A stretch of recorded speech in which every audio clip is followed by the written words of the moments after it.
Hello and welcome back to a brand new episode of the Pick a Side podcast. My name is Joel Moran, and I'm here with River Brown, Joel Dells, and Mr. John Tortorelli, who's dressing all snazzy. Looking good, John. Thank you, fellas. Coming straight from the office. Nice, my man. Nice. He's ready for draft day. Would you say you're the best dressed person at work? Like, Nah. what about like tier 1? That's a good question. There's some people there that really dress up. Yeah.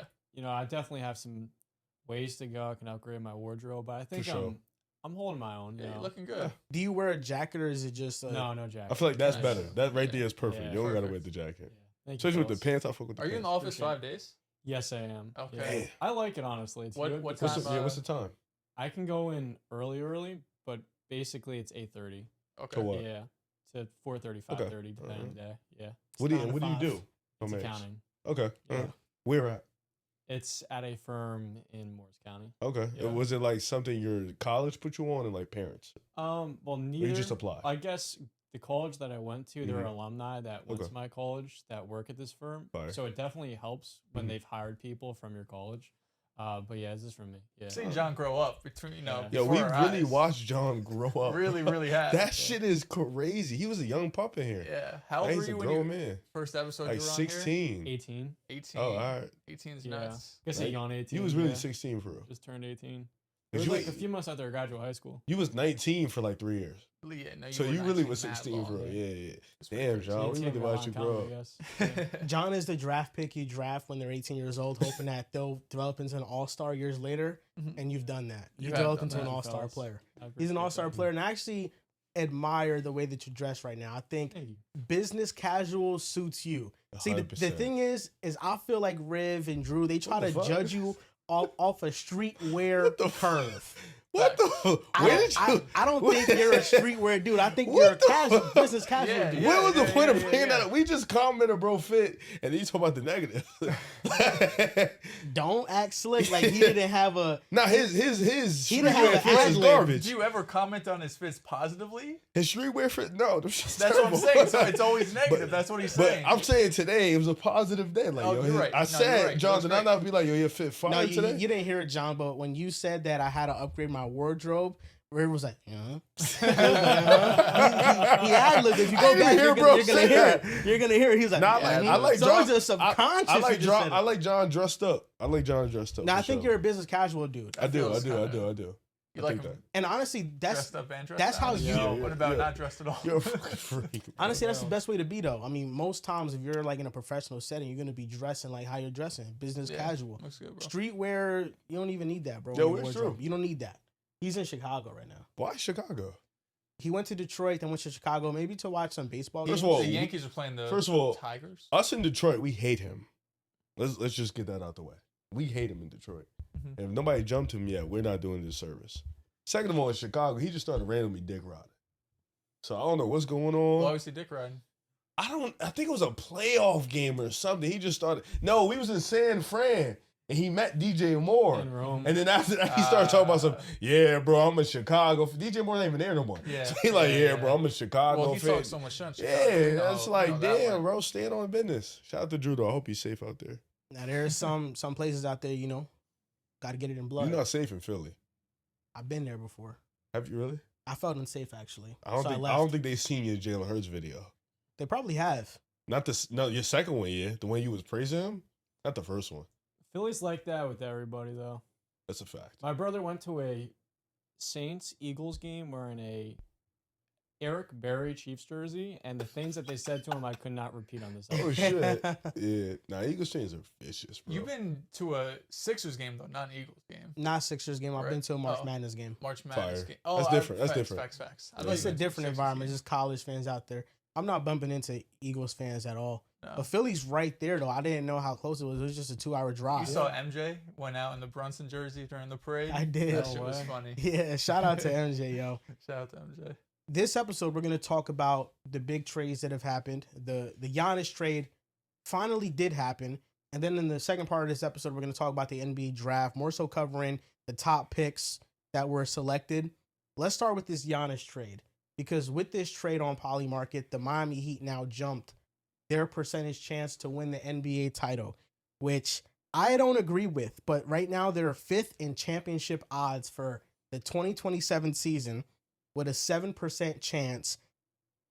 I must say, the Miami Heat always, team for team, 1-for-1 negotiating, had the best package. Boston only had a better package if you were flipping Brown to a third team. But if you were looking at trying to go into a full rebuild, Jaylen Brown and 2 first-round picks, that doesn't do it, especially when Boston is hell-bent, I guess, on keeping Hugo Gonzalez and Jordan Walsh and some of their young players. Miami offered Tyler Hero, Jaime Jaquez, Khalil Ware, Kasparis Jakushonis, which is probably the holdup in the deal, the 13th overall pick, a 2031, 2033 unprotected first, a 2030 first-round pick swap, and then a second-round pick in 2032, I believe. Mm-hmm. Does this make Okay. the Miami Heat a championship contender? Can they build one around Giannis and Bam? So I want to go first because I feel like I'm going to be of the majority or the minority of this conversation because I feel like they are going to be in contention. I'm excited. I'm super excited. Let me tell you why I'm excited. This team in 2023, 2024 ranked at the bottom of the league in just pace, tempo. They're a slow, methodical team. That was Jimmy Butler's team for the most part. 2025, they were like a top 5 team in pace. Up the tempo, push the pace, transition. What's Giannis's elite trait? It's the fact that he's 6'11", he can push the pace, 3 strides, he's at the rim. I think offensively, that just gives putting him in a situation where he's comfortable in. That's important. Not to mention the fact that Giannis and Bam, along with Andrew Wiggins, if he decides to come back, which I am going to talk about in a little bit, that's probably the best defensive front court in basketball. And I know we have Wemby over there in San Antonio, but we're talking about Bam, one of the best versatile defenders in the league. We're talking about Giannis, who's still a great rim side, help side defender. We're talking about Andrew Wiggins, who's a great on-ball defender. We're talking about now with a stability where you have Bam on the backside, Giannis on your wing helping you out. I feel like for Miami, for Giannis, and I know the offense is going to be clunky, and I've talked about this earlier. I'm like, for the first maybe 7-6 minutes of the first quarter or the third quarter, this offense is going to be disgusting and clunky because you have Giannis, you have Bam. They're probably going to play a 5-out basketball. It's going to look nasty. But now those minutes where you could stagger Giannis, you could stagger Bam, the offense looks a little bit pretty. Miami has a few ways to go. So they have the Andrew Wiggins situation where he can decline his option. They extend him for a long-term deal. They give him a little bit more money. They can bring back Norman Powell. You basically have your starting lineup right now. You know, you have Davion Mitchell, Norman Powell, Wiggins, Giannis, Bam. Wiggins is a decent shooter. Norman Powell, a guy who you have to go out there and step. And then Davion Mitchell. So I feel like the playmaking in the backcourt is a little funky. I feel like the creation as a one-on-one player, a little funky. And then you got 3 to 4 spots that you could fill out, but they'll have a little bit of money to play with, but they can bring guys in there. I feel like right now in the East, the way it's presented, I'm not saying the Heat are going to be favorites. No, I'm saying if we think Giannis is as great as he is, top 5 player in the world, one of the best power forwards we've ever seen, why can't this be like Jimmy Butler in Miami? I don't see why it cannot be. I feel like Giannis has the talent. You look at the East, we've seen the Pistons win 60 games. We've seen the Knicks make the finals. We've seen the Cavs in the ECF for the first time since what? LeBron. We've seen Indiana make the finals. We've seen Orlando be up 3. Like, we've seen so much parity in the East. I feel like if you're Giannis, you're looking at the Miami Heat, you're sitting there, I got Spo, I got Bam, I got not I don't want to say the best situation in the world, but how many players in the league can say I got the best coach in the league? How many players can genuinely say that? Giannis is one of those dudes where he could say, I probably definitively have, if everything's equal, the best coach in basketball. And then I got one of the 5 best defenders in the world. Obviously, offense can be a little sketchy for sure, but I'm one of the best players in the planet. If I'm healthy, I'm 30-12 on any easy night. I think I'm excited about Miami. I don't think they should be the favorites. I feel like New York gets that respect. They just won the championship. They're going to bring everybody back. We'll see what Detroit brings. We'll see if Indiana's healthy. You still got Cleveland hanging around. Philly, if they're healthy, you still got them hanging around. But I'm looking at Miami, and they've been a play-in team for the last 3 seasons. You can't tell me Giannis going to the situation doesn't make them better than a playing team, especially when they lose. Tyler Hero, who played 35 games with them this year, and when he came back, the situation, like the continuity with him and Norman Powell was a little fluky. Yeah, he couldn't find it. And you talk about Jaime Jaquez, 6th man of the year. I'll give him respect. Giannis is clearly better. Casper's rookie. Kelly Ware, who they didn't want to play in clutch time minutes because defensively he was just not good for them. I feel like this team didn't lose a ton. The 3 first-round picks are gonna hurt, but at the same time, Miami Heat, they've been trying to reach for 12 to 13 superstars in the last 12 or 13 years. You got hit on Giannis. I feel like it's not a crazy gamble to say, yo, I think the Heat are going to be super competitive. I've seen them, be a first seed with Jimmy Butler. I've seen them make it out with Jimmy Butler. I think Giannis he is as great as we say. I think with Spo, Pat Riley, Bam Adebayo, he should be able to at least make an ECF. Yeah. First of all, this pains me. It should. This pains me a lot. We'll talk about the Celtics side of things later. Also, when this news broke, I was in the middle of I was washing dishes doing something where my hands were dirty. No, but I couldn't grab my phone. So I was doing dishes or something, and Chelsea just fucking gasped. I'm like, fuck. She said, Giannis gets traded. I said, to Boston? She said, yeah. Bro, I said, what? She said, no, I'm sorry. There was a 2-second window where I thought we got Giannis, and that just makes the whole situation worse. Anyway. And Chelsea's a Heat fan too, right? She is. And what's funny is she's definitely fair weather, where she hasn't talked about the Heat in years, really since, 2023. And now she gets Giannis. She's like, I think I'm back to being a Heat fan. I was like, all right, whatever, I get it. But I think Riv is right. I don't think they're contenders as the roster currently stands. If tomorrow was October and you have to play a game, I don't think this is a team that can actually compete for a championship, but the structure and the bones of it is there. You just think of the East, and of course, you see how important matchups are in playoffs every single year. A Bam and Giannis front court is better than everything in the East. I think the closest in terms of tandem, especially if Mitchell Robinson leaves New York, is probably Mobley and Jared Allen. And you feel like Cleveland just disappoints year after year, but just as a front court pairing, that's the best in the Eastern Conference. And when Giannis is healthy, and he's right, this is a top 4, top 5 talent in the world. So the structure's there where I believe a Giannis and Bam, at least defensively, pairing works. And I believe more than anything else that Spo is going to be able to make this thing work. It's just, what's their ceiling really going to be offensively? Because if this is a middle-of-the-pack offensive team, your defense has to be special. And they have the players to potentially have that. But I'm thinking about in clutch time situations, in fourth quarters, who's really going to be your go-to shot creator? We saw how important Chris Middleton was for those Bucks teams for years. And, of course, Jimmy Butler when Bam was the number 2 option there. Is it going to be Norman Powell now? Are you going to be able to afford to bring him back? That feels like a big task to put on Norman Powell, although he has obviously some creation and just as an offensive game, someone that can score at all 3 levels if he has to.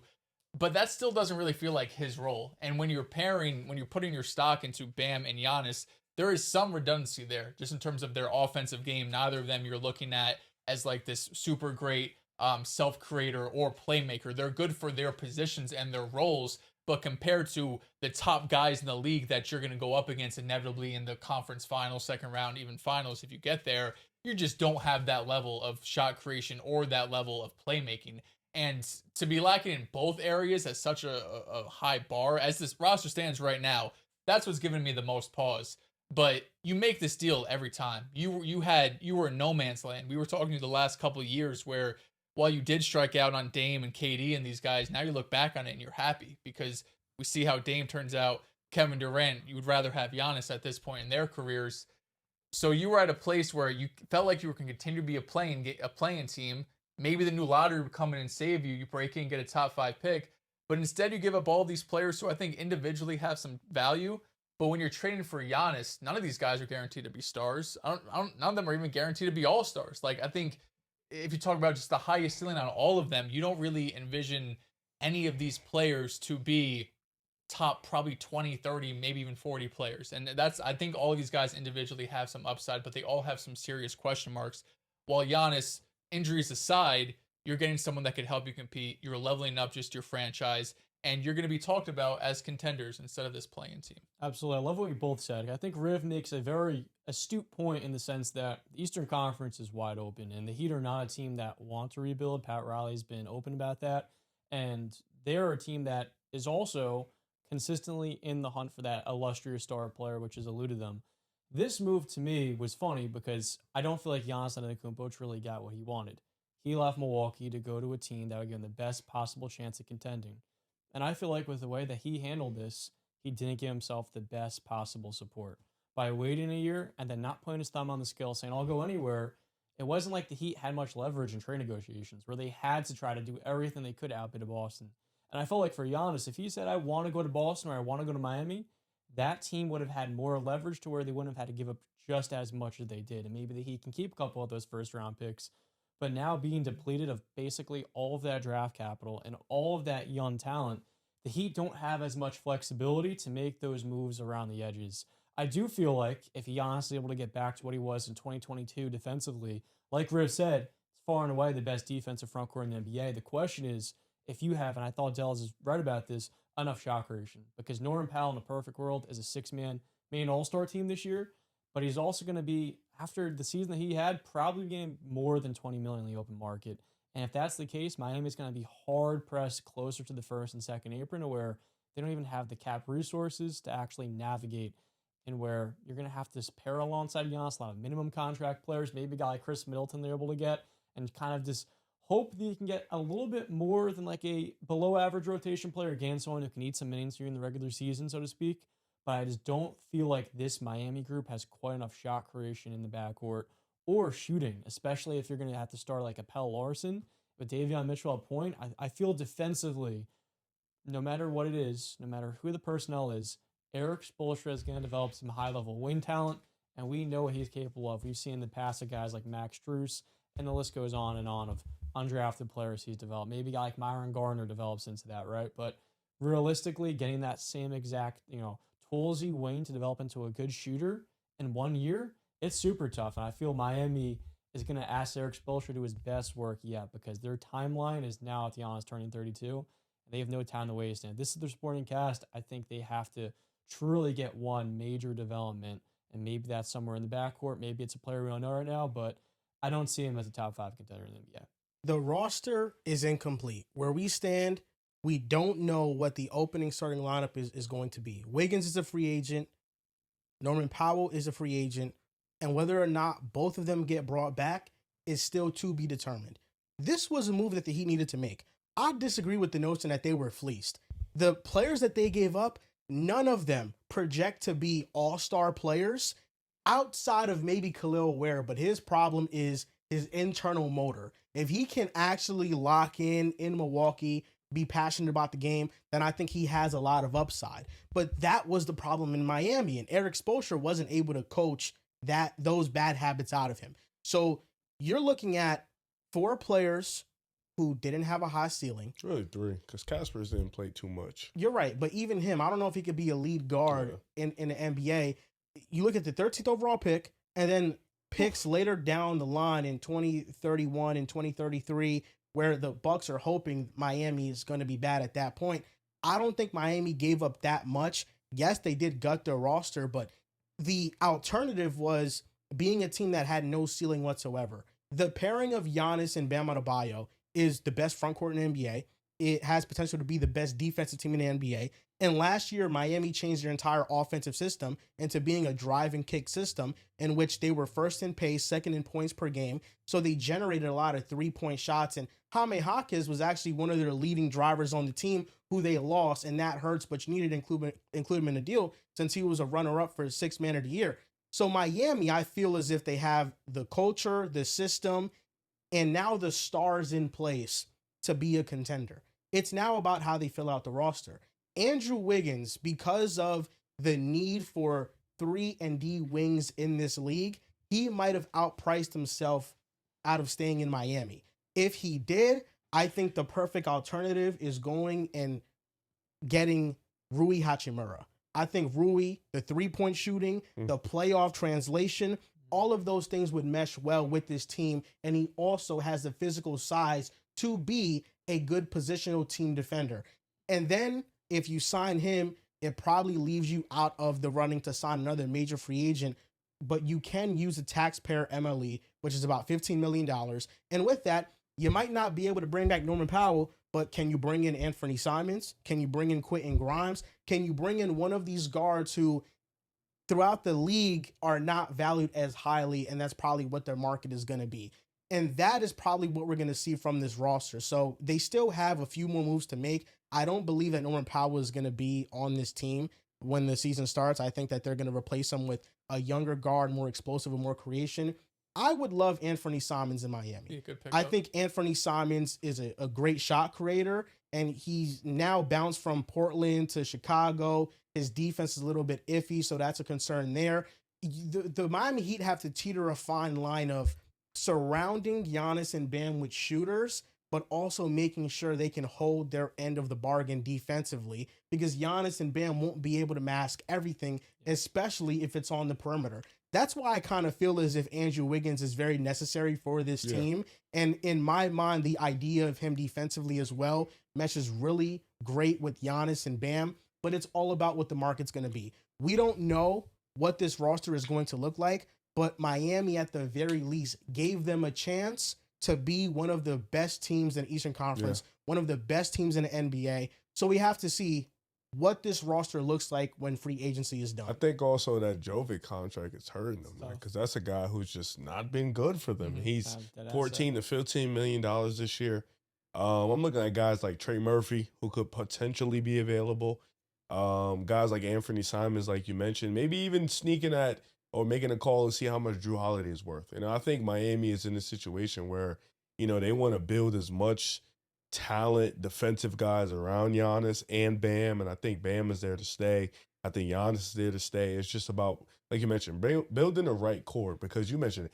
They don't have a ton of creation, like Dell's mentioned. It's going to be Giannis. It's going to be 2 or 3 bodies loading up to stop Giannis.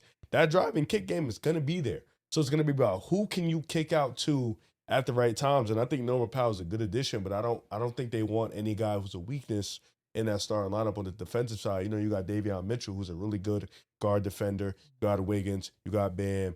You got Giannis. I'm looking at maybe a 2 guard that can really guard. Maybe Simons, I think he's a great backup addition. Can he play in the playoffs? Yeah, and that's a tricky part. But I think Miami right now are just like, we've watched these teams go on a run. We watched teams like Philly go on a run. We've watched teams like New York go on a run, Indiana go on a run. We got Giannis now. Why can't it be us? And I think that's something that they just got to attack this offseason. Miami has an interesting problem where usually teams have the issue of they don't have a number 1 guy. Miami's problem right now is they don't have a third guy. Because they don't have a true number 2 offensive go-to option. Norman Powell, for me, is off the table. Norman Powell, I don't think his handling ability is enough in the playoffs to be a sustainable shot creator. And I think that shot comes and goes. And we've seen it with the Clippers and with Miami, and the defense is just horrid. There's moments where you can't even play him. Yeah. Norman Powell, to me, feels as if, if I can get a younger option like Anthony Simons, I would go all over that. Because I think Anthony Simons in a vacuum is a better player than Norman Powell. And I don't care that he's an all-star. I think Anthony Simons, just in a vacuum, his skill set on offense, I think is better than Norman Powell, in my opinion. It's fair. It's funny because a few years ago, the Heat were in the exact opposite situation, whereas when Jimmy wasn't healthy and you trade Jimmy, you need the number 1, but you have a bunch of great 2s, 3s, 4 starting caliber players. Same with the Suns. The Suns had a great star trio, but no depth. And now today they have a lot of depth. They don't have the star power around Devin Booker. My issue for Miami is also just the fact that a lot of these guys are aging. You're kind of asking Andrew Wiggins to turn back the clock to what he was 3 or 4 years ago. The same goes for maybe a Norman Powell. Can he be what he was the last 2 years? Can he sustain that caliber of play? I feel it's perfect not having him and Hero together because you couldn't combine them in the same lineup. But now you kind of hope if you're able to bring back Powell, which I don't know how realistic that is either, given the fact he's a free agent. But maybe there's the theory that guards like him are just going to be undervalued because of his age, the defense limitations, and the fact that there's a little bit of a tax to him playing in Miami the last couple of years. But I do feel it's a great opportunity for Powell to fulfill that perfect role as a 6th man of the year. And my last thought for this team is just that they desperately need Andrew Wiggins back, because if you lose Andrew Wiggins, You don't have the 3-point shooting. I thought Rui Hachimura is a great shot. He's like the best 3-point shooter by percentage in playoff history, right? But it's hard to fulfill and replace that because players like him are not on the open market. And if they are, we're seeing what OG Anunoby's making. We're seeing what Mikal Bridges is being traded for. Those wing players at a premium in the NBA. And for Miami, you really have to pray that you're able to bring back Wiggins, whether it's on that 2+1 or he opts into the player option and play from there. I was just going to add, you also have to think Miami's giving up all this draft capital for Giannis. You want to turn around and give up more draft capital for Rui Hachimura, Drew Holiday you brought up. So it would make sense for them since their assets are already limited to work in the free agent. But Rui a free agent. Rui's a free agent. Oh, he's a free agent. My apologies. Basically, it's if Miami is willing to, Miami's willing to part ways with Wiggins to sign Rui. Wait, as long as Wiggins agrees, I'll decline, longer deal. A wink deal under the deal. deal. Then it's like, all right, it gives them more money. I also think they got to think too, you got to bring in guys who could just defend at a high level, man. I think that's the most important part. And I think if you can do that, that's the key to your situation. Because you mentioned Wiggins up there for age. You know what I'm saying? He's 29, 28 years old, 30 years old.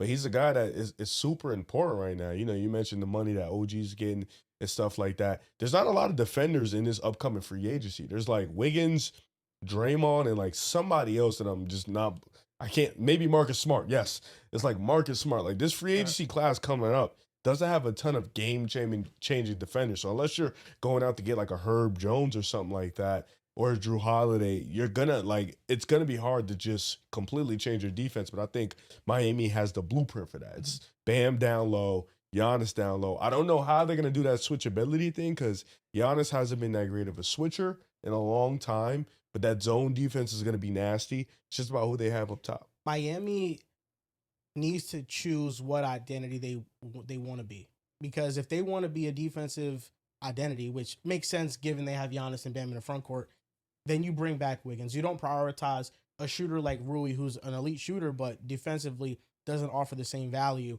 But then it's also finding the fine line of, on offense, can we allow Giannis to be Giannis, and do we have reliable enough shooters around him that can knock down shots? So they're kind of playing a tricky game because you don't want to go too heavily into offense because then your defense is going to suffer a lot. And it kind of erases the fact that you have Giannis and Bam in the front court if you don't build an all-around defensive juggernaut. Yeah. So that's why if the Miami Heat can re-sign Andrew Wiggins, they can get Marcus Smart to come, and then potentially Quentin Grimes is a player that they get with the MLE or at a lower price. Now, Quentin Grimes is not an excellent defender, but he has good size, and he has good three-point shooting ability as well. So he can be somebody that fits into this Heat culture. So I think that, they need to kind of play that fine line. But I love this fit. I think Giannis and Bam is better personally than Jason Tatum and Giannis. Even though Jason Tatum is a better player than Why Bam. do you think it's better? He lost me. Because it fits better. Jason Tatum and Giannis. Tatum and Giannis don't fit?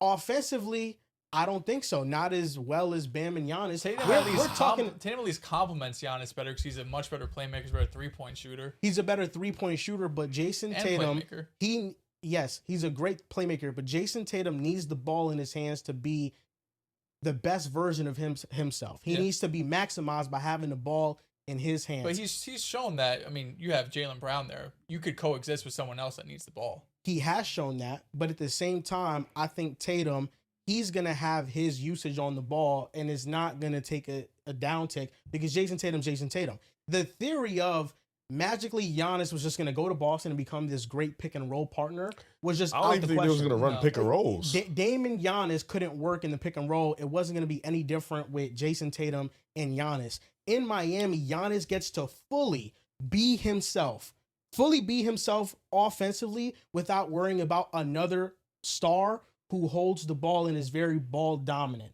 And I'm not saying that Jason Tatum is Luka Doncic's levels of usage, but he is one of the more higher players in terms of usage percentage. So now he gets to just fully be himself and do what he has to do offensively. That's part of it. I just think... And then Bam and Giannis defensively is better. Without a doubt. Bam's I don't think that's true. Yes, I do. I don't think that's true because Giannis playing the 5 gives Tatum that opportunity to be Giannis wouldn't play no damn five. Giannis hasn't played the five in a decade. He would have to though. There'd be lineups with him at the five. But he can't. Well, he can't. He can't fully play the four at all times. He has to switch and play the five at times, and that gives Tatum the opportunity to be as versatile on the perimeter as he can. And this proves my point. The fact that in Boston we were trying to get Giannis to play the five, Giannis be this pick and roll partner, is why fit offensively. Well, it's Giannis going to work and Bam just being there? No, it's Giannis. Give me the ball. I'm going to work. Okay, so there is no offensive fit. It's just Giannis gets to be Giannis. Giannis doesn't sacrifice his game offensively. That's the big thing. That's why I think Giannis and Bam fit better. Because what is Giannis going to be off the ball with Jason Tatum? I mean, he's not going to spot up me a shooter, but you could use him as a cutter. You could use him at some off-ball action where he could at least bring some help into the paint. That's the thing. And I feel like with Miami, the Miami fit with Giannis, he gets to just be himself and not even think about the offensive fit. And then defensively, it's better. Two parts to that. Because Giannis can't truly be himself if he's got 3 average shooters and 1 below average shooter next to him on the floor. Because then teams are just going to send doubles, they're going to send triples, and he's not going to be able to get the shooting that he needs to truly be the best version of himself and flourish. So I don't know if he's truly going to be himself in Miami until we see what the rest of that starting five and the closing lineup looks like. Because until then, if you're closing games with Davion Mitchell, Pelle Larson, Bam, and then maybe it's Wiggins, maybe it's a worse shooter, that's not good enough to support Giannis offensively. So I don't see that as a match-made fit whatsoever. And in that case, you could argue offensively the fit was better in Milwaukee, which is crazy to say because I have a lot of optimism with Bam and Eric Spoelstra. 2 top 8 players in the world. He had to. I don't know about that one. He had to make up for so much defensively in Milwaukee, which is, listen, star power doesn't always mean better fit. Dame and Giannis was not a better fit than Drew and Giannis. The same star power though. Tatum was better than Dame. Dame was a top 10 player when he got traded to Milwaukee. Tatum's a top 8 player in the world. I don't think there's any maybe perfect fit with Giannis. I think that's maybe what we're learning more than anything. That defensively, even a point guard's not going to be it. Tatum's not. Tatum can play 1 through 5. I do not think Bam is a perfect fit because there's no fit offensively. There's nothing. I don't know if any great player is perfect. Bam shot decently from 3 last season. You're losing me. You're losing me. You're losing me. But he's People are going to leave him open. Exactly. Tatum plays. No, of course he's not. Tatum can guard 1 through 5. He can play 1 through 5. He's not a better defender than Bam. Is he better defender than Bam? No. He's a better offensive player. It's not even close. No, of course. It's he's like a better legitimately not close. But Giannis in Boston was going to have to sacrifice his game offensively a lot for Tatum. Tatum could play the ball. I don't know. I think we should. Tatum actually set screens. If you just replace Jaylen Brown with Giannis, you're saying that shit doesn't work? It does work. I'm not saying it doesn't work so well. I'm just saying the John, does Tatum not set screens and can roll? Like, what are we doing? I think he's a really good screener. He's a good screener. Am I not bugging? Like, Giannis, get the ball. Tatum set the screen. He can do that. That's how versatile he is as an offensive player. Tatum and Giannis can coexist. What the fuck is... Yeah, let's get the ball to Bam. He scored 83. My nigga, please. What you mean he scored 83? Though. He scored the second most points in NBA history. Are we really talking about the 83? He scored 70. Tatum averaged 25 a game. We talking about Bam's offensive game like he's trash offensively. Yo, you... I love Bam, but what are we doing? I understand what y'all are all saying. When you put together 2 great players like that, yes, they can coexist. For sure. But in the same way you put LeBron and Dwayne Wade together, they're not going to be a perfect match. No, it takes some time. Each them individually. You're not going to maximize Jason Tatum and Giannis simultaneously. I think together they'd far and away be the best duo in basketball, and they make the Celtics a better team in the short term. But what I feel Joel's saying is more so the fact that you're not going to maximize both of them, whereas in Miami you're going to focus on maximizing Giannis. In theory, I kind of want to ask how you feel about this. Are you feeling better or worse now that you keep Jaylen Brown, or would you have rather have given up Brown plus other assets for Giannis at 32 years old? I feel like once you put yourself in the conversation, you have to go all in. Like now you're just leaving a mess at the table. And the thing is, we don't know what we don't know. So maybe there's backdoor conversations and Brad and Jaylen have been talking about this and Jaylen knows the only way I get moved for Giannis.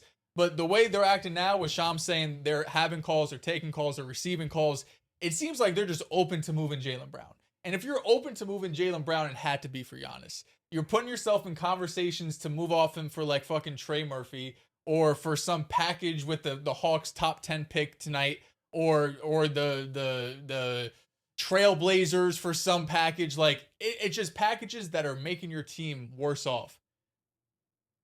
Milwaukee asked, at least, whatever, it gets reported. Jaylen Brown, Hugo, Walsh, and 3 first potentially. They offered 2, so at least 3. Listen, the Celtics seem very high on Hugo. I think there's some upside there. He's athletic. He's strong. He shows flashes offensively where he could, potentially be able to get downhill, and he showed some flashes, a 3-point shooter. But he still has a long way to go to be like this actual contributing player to a championship team. And with Tatum at 28 coming off an Achilles, and potentially even if it's Jaylen Brown who's 29 or Giannis who's 31, you're still in this win now mode where I don't know if you have to hold on to these players that potentially in 3 years can be real contributors, maybe even starters on this team, where you get Giannis. We're looking at, I don't want to respect the Knicks, but at minimum tier 1 in the Eastern Conference. It's 1A, 1B between Boston and New York. The Knicks would have still been easily better. You guys have no center. They would be better for sure. But you have Tatum and you have Giannis. You're getting talked about like you're probably the betting favorite. Not that it means anything, but just from a non-biased point of view, because he's going to say the Knicks, I'm going to say the Celtics. From a non-biased point of view, Celtics can be looked at as a top contender roster in the East. is incomplete with It Boston. would be incomplete, It's the but same thing with Miami. You would still have Derek White, you still have Payne Pritchard, you still have Miami has a center. And they can still have Andrew Wiggins. Miami has a center. Andrew but Wiggins is Boston just would as still good as be- Derek White. What? Andrew Wiggins is just as good as Derek White. Oh my God, bro. What is this In fascination with Derek White? 2022, Nah, yes, come on, he was bro. better. Yeah, I don't know about Since that then, one. I don't know. Aight. Either way, I think Boston What a rebuttal. Boston put What a themselves rebuttal indeed. in a really, really sticky situation where not only did you miss out on the superstar, but now you're probably going to miss out on your all NBA level player because he's disgruntled and he's sick of this shit and he wants to get moved. So you went from potentially adding a top 5 player to losing like a top 10-ish dude. And I trust Brad Stevens and the shit that he could do, but it's hard to sit here right now as a Celtics fan and look at this upcoming season and feeling like you feel better than even if you did in last year. And it's crazy to think about. John, before you go, it pains me to see you in distress. Damn. I don't think it Because does. It doesn't pay me. I'll be honest with you. Jaylen Brown, when you can dangle in front of the Bucks to maybe get Giannis, you have to explore that avenue. I think the Bucks probably should have taken the Boston deal because you can get way more back for Jaylen Brown than you could get for any of the players that Miami just sent out to you. But you weren't going to get the 13th overall pick. You were going to pick in the late 20s in this draft. It's interesting, the dynamic. If I'm the Celtics, if I'm Brad Stevens, I don't care about how frustrated Jaylen Brown is. You're in Boston. I'm not trading you. And my goal this offseason is to bring in some depth at center, and we're running it back, and we're going to try to compete for a championship. It's as simple as that. But we all know things aren't that black and white. And with Jaylen Brown leading the Celtics last year to a top seed, with Jaylen Brown for years sacrificing his game because his game is not a easy fit with Jason Tatum. With the He's had to sacrifice what is he sacrificing? his individual He can't greatness. fucking pass. Okay, the relax, defense relax. isn't all. What the fuck is he sacrificing? His points per game. No, nigga, you give the ball to the dude who can pass the ball and score. That's normal. Jaylen Brown is first he team All can't NBA. pass. He cannot pass. Enough Second. with the sacrifice. I am sick of seeing that shit. He ain't sacrificed shit. Tatum is better than the nigga. He He's did better. sacrifice What did he something. Yes, he sacrifice? did. And I'll give the He ball won, to Tatum. he won Finals MVP. I think he's out. No, You know he what I won mean? Finals MVP. He's done And Tatum sacrificing. He should be all right. averaged. He won Finals MVP. And Tatum averaged 30, 10, and 5. If I get the ball to he Tatum, didn't. I know. Yes, he In the did. Yes, he ECF, did. Yes, he did. In the He did. finals. No, He said in the the finals. ECF. He won finals. Like, bro, what are we doing here with the sacrificing shit? Jaylen Brown ain't sacrificed shit. He's Yes, just he not did. as good as Tatum. That's the truth. Deadass, I'm getting mad. Because we keep lying on Just Jaylen because Brown. you're as good as somebody doesn't mean that you don't sacrifice What is he your game when you sacrificing? play with somebody. His 2 or 3 more field goal attempts? I low-key, What are we doing? I love Jaylen Brown. I do think Riv is right because I feel like the only thing he sacrifices is his raw John, stats. am I bugging? Do they He's not give sac- Jaylen Brown he's the not ball and be like, yo, sacrificing go to winning. work in the He's not booth? sacrificing efficiency. What are we doing? Are you telling me He's that sacrificing Jaylen Brown his has not minutes. sacrificed? Tell He me what he sacrificed- sacrificed. Are you serious? What is he? No, I hate this nigga. Tell me what he sacrificed, bro. He sacrificed his raw numbers. If you That's can- what he cares That's all about? he's really sacrificed. His That's raw it? numbers. If you And can, that matters. If you can stop yelling, I can answer your I'm not question. full. Go ahead. I mean, What is he clearly, it sacrificed? matters to a lot of players. Bradley Beal He's- wanted his individual greatness. But bro, it's Clearly, like, it matters. He won a chip and got But $300 that's- million. but that's Like, John, what else- Bradley That's Beal not was my- the nigga that's- he used. that's not my whole point, though. That's Okay, not my whole okay, point. okay. I'm just saying, not all NBA players think the same way. Some players want that individual success along with that team success as well. Jaylen Brown, the fact that we are still discussing right now to this day if Jaylen Brown could be a true number one option is a testament to what he sacrificed. Because the 1 year in which he was by far and away the shot creator, the man on the team, he led the Celtics to the second seed in the Eastern Conference with the whack roster, and he was one of the 10 best players in the NBA because he made second team All-NBA. All those years where Jaylen Brown was not an All-NBA performer, he sacrificed for the betterment of the team. You love numbers. They were negative when he was on the floor. When they got off the floor, they were positive. They weren't negative. That? Because the nigga literally gets the ball. He gets the ball, and everything is fuck you, fuck you, fuck you, fuck you. I'm going to work. Dels, you watch Jaylen Brown. It's a fact. I am a phone booth scorer. What is a phone booth scorer? A nigga that gets the ball wherever he wants to get it, and he goes to work. He's not passing that ball. The reason why Tatum is that guy, because he can drive and kick. He also can run a pick and roll, and also he can score. The reason why Jaylen Brown cannot be a number one is because he does not have the basic skills to be a number one. That is okay. There is not everybody built to be a number one. But the fact that we are sitting here looking at this nigga and be like, yo, you sacrificed or you gave up. Like, I just don't think that's true. You won a ring. You've been in the finals with the ECF since you were damn near in the league. Did Chris Bosh sacrifice for the Heat? Yes, they won a championship. That's different, though. He sacrificed way more than Jaylen Brown. You can win and still sacrifice more. But you're using winning as a basis to why you didn't sacrifice. You can still sacrifice and win. He was the 1B guy when they were earlier. Tatum just got better than him. That was all it was. And even that's still, a fact. It was 1A, and people in that run thought it was 1A, 1B. And they were talking about Terry Rozier before both of them. Like it's always been a 1A, 1B thing. No, it has not. It's been a 1-2. It's been a 1-2.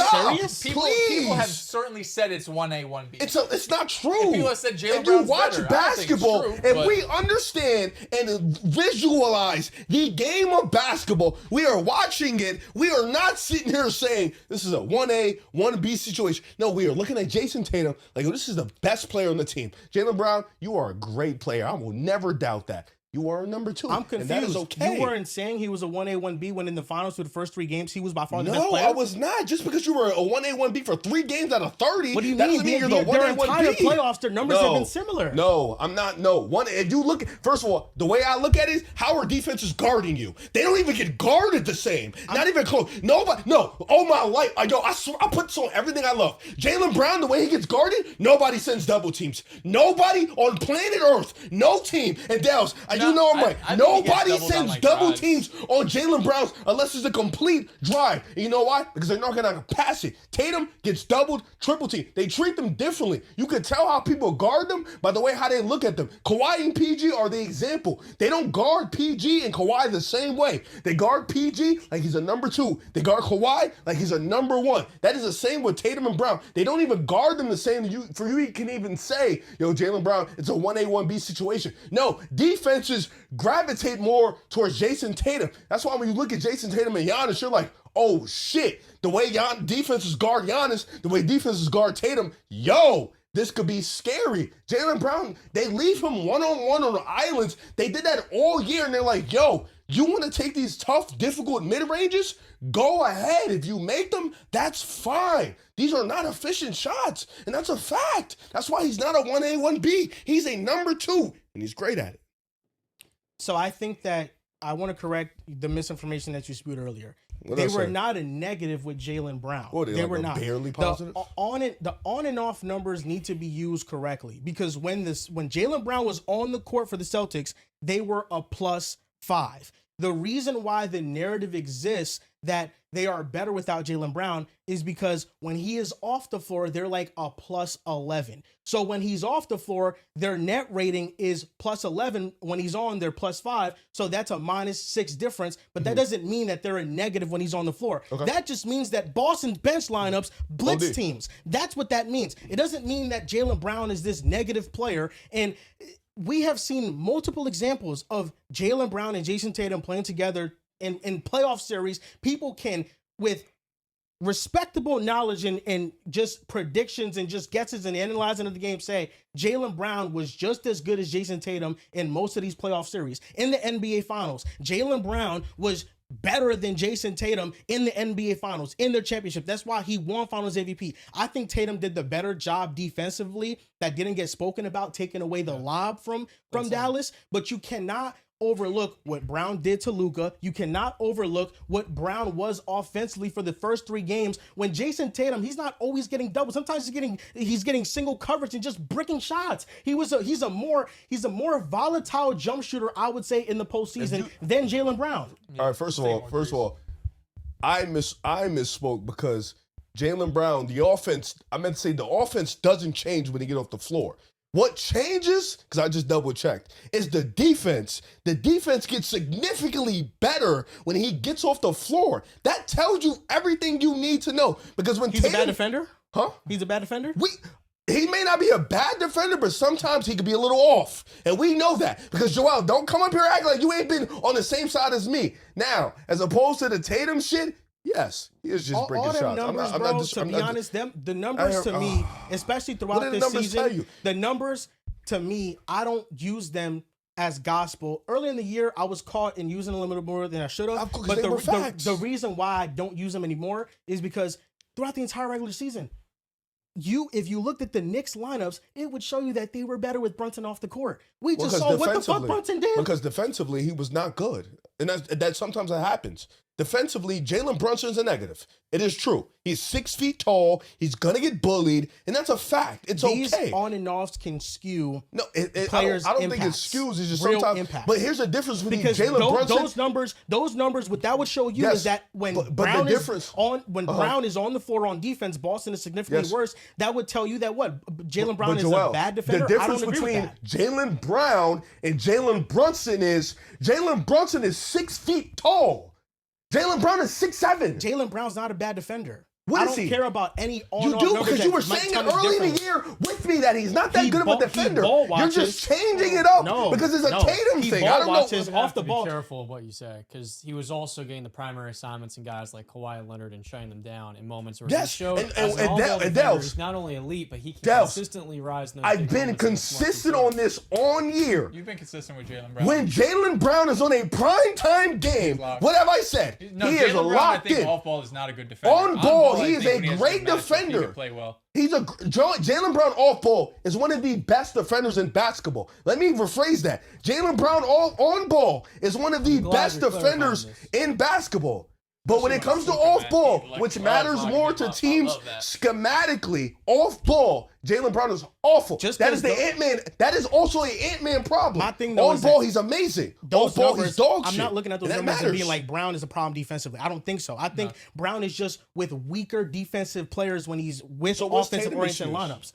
Well, Jason Tatum, when he has been healthy, he's always had Derek White and Jaylen Brown. Well, this year he was healthy. They were elite defensively. Exactly. When he was on the floor. Because Jason Tatum is an elite defender. Nobody is here arguing that Jason Tatum is a better player than Jaylen Brown. What's the 1A, 1B thing to me? Jason Tatum is a better player than Jaylen Brown. What I am saying is that Jaylen Brown has sacrificed his game. He has. I don't think he has. Just because he won a championship doesn't mean he hasn't sacrificed his games, because if Jaylen Brown would have had his own team for years now, he would have more individual accolades. What would they do, though? What would they do? We don't know. They just blew a 3-1 lead. We don't know. You're right. I don't know. This is also a very flawed roster. He blew a 3-1 lead with a roster that wasn't projected to make the playoffs. What the fuck? But they made the second seed with him as the number one guy. Was the problem Jaylen Brown, or was the problem the center position? He didn't play that great when they were blowing a 3-1 lead, Joel. Was Jaylen Brown the biggest problem? He was one of the problems. They couldn't stop Joel Embiid. But was he not one of the problems? I'm not saying he wasn't one of the problems. But he also, in Game 7, he had 30. Yeah, second half. The first half, he was terrible, Joel. Right, but Boston missed mad open shots. He was a part of the missed open shot. What are we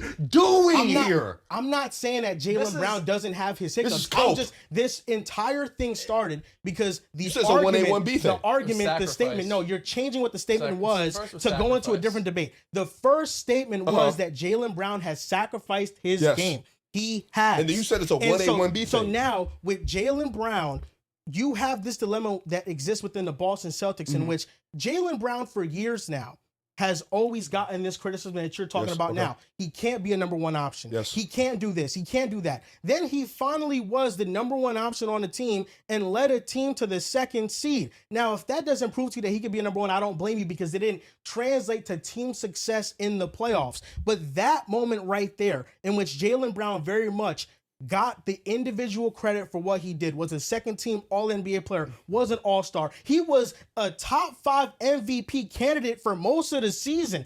That is what I'm talking about when I talk about him sacrificing his game, because Jaylen Brown, he has been this good. He just got the chance to finally show it because there wasn't another All-NBA player he was playing with, and that is part of the sacrifice he has had to make. So now you enter an offseason where Giannis is available, and Giannis can get traded, and Jaylen Brown is the main piece they are trying to trade to go and get Giannis. If I am Jaylen Brown, I am a little bit hurt, because while the main star of the team was out all year, I was carrying this team. I won Finals MVP. I showed up in multiple big moments throughout our postseason runs, and now you're just going to trade me like that?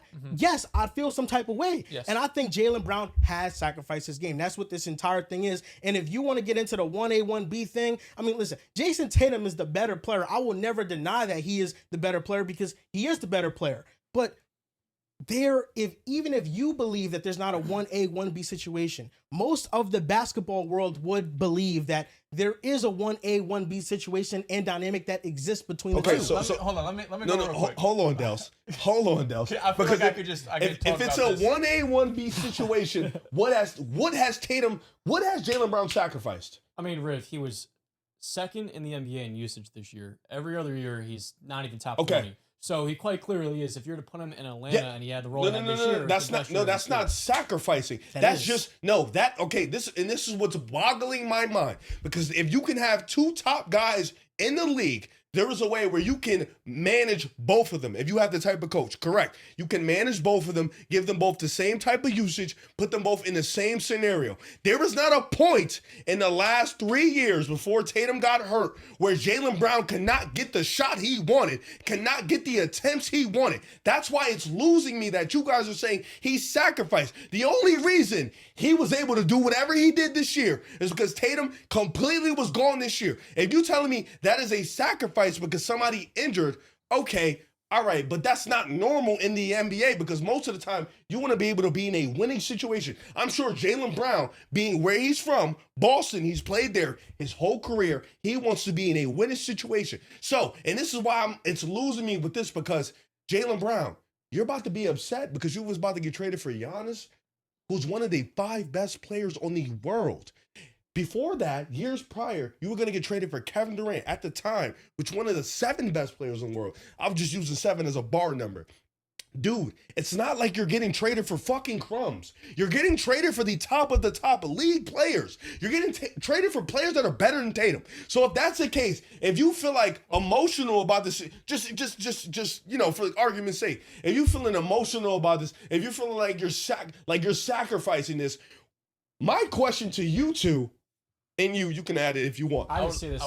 Just my question. If he goes to Atlanta, right? If he goes to Atlanta, let's say hypothetically, he goes to Atlanta, tell me what the fuck seed are they going to be? How many points he's going to average that we don't care about? And what are they going to do in the playoffs? Because if it doesn't matter, if he sits there and he loses in the first round, if he sits there and he's averaging 27 points, 28 points, but it doesn't matter, then who the fuck cares? There'd be who cares? They'd be a good Eastern Conference team. They'd be a top. Because that just proves what I said was right. Where if he's the number one guy, it doesn't matter. Well, I think this is where I come from.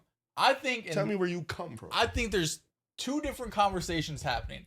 I think what Joel said is right. I think he has every right to be upset he's in these trade conversations. Even though it's Giannis, even though it was KD, he still has every right to be upset because he won Finals MVP. He was the 2 seed this year when no one thought the Celtics would be anything. ECF MVP. He has done so much for this team and been part of this team for so long that even with great players come up in trades, he still feels like he should be secure because of what he's done. And I think that is valid. Where I disagree is the sacrifice part. And Jaylen as an individual can feel this way. But I think I speak for most, if not all, of Celtics Nation.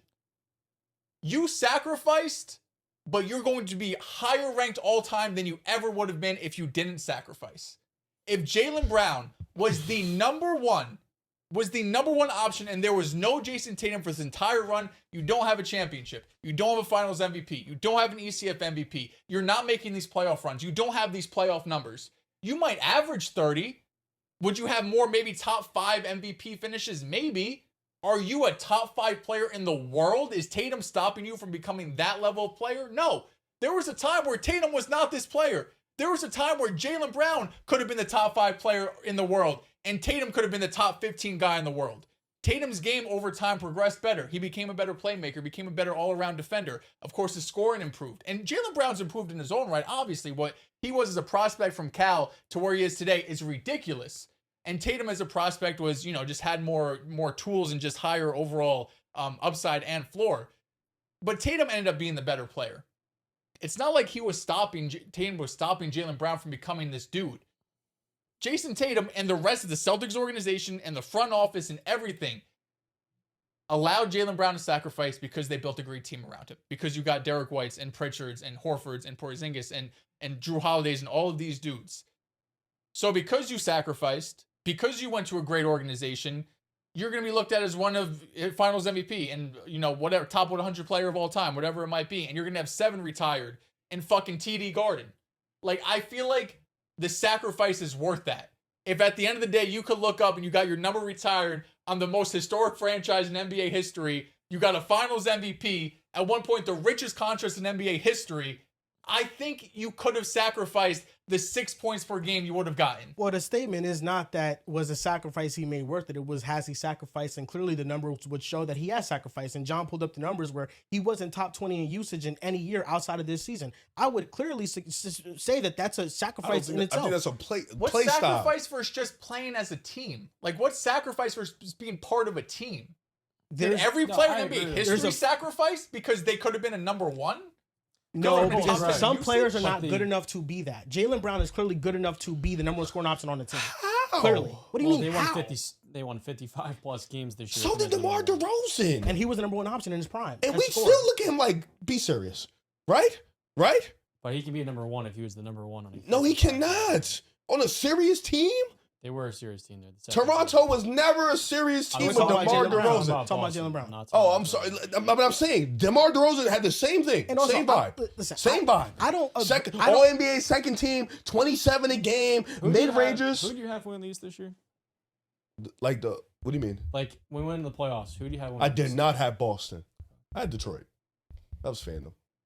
Okay, because you were low on Detroit. You said that they had. No, I didn't. I had them as a top 3 seed. No, I'm saying in the postseason, you said they're not as good as their record. Yet I still had them beating Cleveland, and I had them going far. That's not even the point. I think that's irrelevant to the point because I didn't have Boston going far. I just wanted to check if you had Boston scenario that you he had Boston going far. In the scenario that you proposed, in which and hold on, I had Boston going far if one man came back. Because everybody had him going far if one man came back. No facts. And that was Jason Tatum. No facts. Jason fucking Tatum. Yes, because adding the best player in the world. Yes, but it would have been the same thing.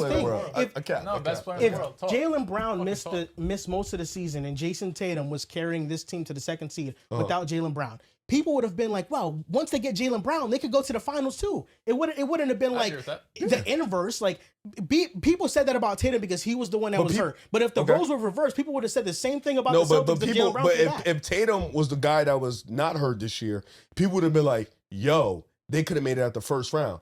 Jaylen Brown was by himself and people were still like, this is a scary series. But because Tatum was back, all right, Boston should sweep them. Right? Yes, no. So what are we talking about expectations changed to make the NBA Yes, because he's a better player. But my example is that if the Celtics were in the opposite situation where Tatum was healthy for most of the year and Jaylen Brown came back and got plugged into the team, people would have said the same thing. We don't think Boston's a championship contender, but if Brown comes back like Jaylen Brown, they can be. People were talking about Philly upsetting the Celtics and Jaylen Brown was the only one there.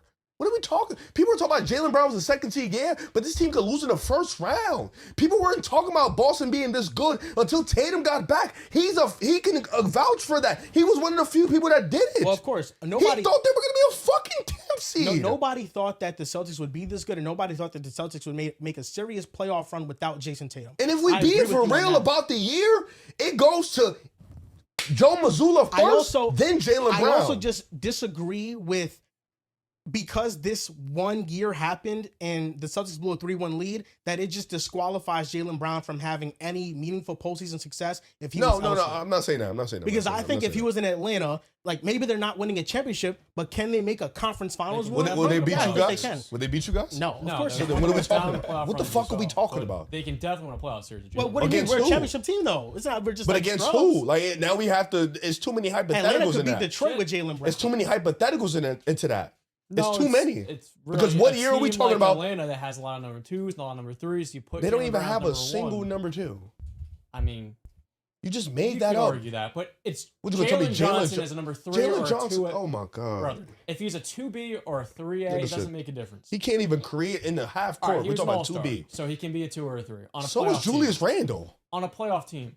I'm not gonna lie to you. You're right about what you're saying. You're just not listening to a word either of these two are Because saying. you're talking about Jalen Johnson. What are Because we Jalen doing Johnson's here? an all-star. He can be number 2 on a CJ playoff McCollum team. was the best player on the Rick, floor for them Rick, niggas, bro. yes, every team wants to win a What are we championship, doing? but it's not disqualified. There are 20 teams in the NBA. If you're a playoff caliber team, that does not mean Yes. it's irrelevant if you win the Yes, championship. I'm saying, but I'm nature. saying, Yes, if- there's levels to it. John, but there's you're not too many sitting there listening to what either John, of them are there's saying. too many hypotheticals too. If Jaylen Brown just jumps on Atlanta, obviously you're saying they could beat Detroit. Okay, fair. Who does Detroit have? We don't know. Like it's too many hypotheticals to just point who going here. What I'm saying is if we just jump Jaylen Brown on Atlanta right now, I asked him, well, would they beat New York? He said no.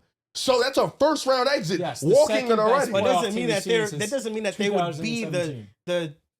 they were the 6th seed. Something- Atlanta. something like that. Like I'm Who's- assuming if they get Jaylen Rick, Brown, no they could one's- be a higher no one's seed. being the Knicks. They just ran through the entire NBA. It's the best playoff run we've seen since the 2017 Yes, Warriors. I know that. But I know that. what you're missing is that Jaylen Brown can be a number 1 team that can win a playoff series. I'm not That's- saying he's okay. not saying on a championship team. So was That's a DeMar fact. DeRozan. Yes, and on a relevant playoff team that won 55 games. Yes, They blew a 3-1 lead. How relevant were they? brother. No, That's dead not ass. even. That's not even the main point. What's up? You called them You're relevant. arguing. Explain to me how they're relevant. You can be relevant and blow a 3-1 lead. That does not make you Since- relevant. Because if you in can the- win in a the first playoff round? series, brother, if you can win the a first playoff round? series and you're a playoff caliber team and you won 55 games, Okay. you're irrelevant. So what Jalen, as a number 1, Jalen Brown, what playoff series did he win? He won Finals MVP as a number He- 2. As a number 2. All right, that's my The point. NBA As the media best said, you scoring know what? option. This He guy was the deserves- best scoring I option don't in agree that with that. series. I would have had Best scoring Tatum win the award. Cool. Tatum, Okay. you're I would've proving had- my point. But that's not the premise of the discussion. What's the discussion, That John? he could be a number 1 on a good NBA team. I never, That's I literally never it. disputed that.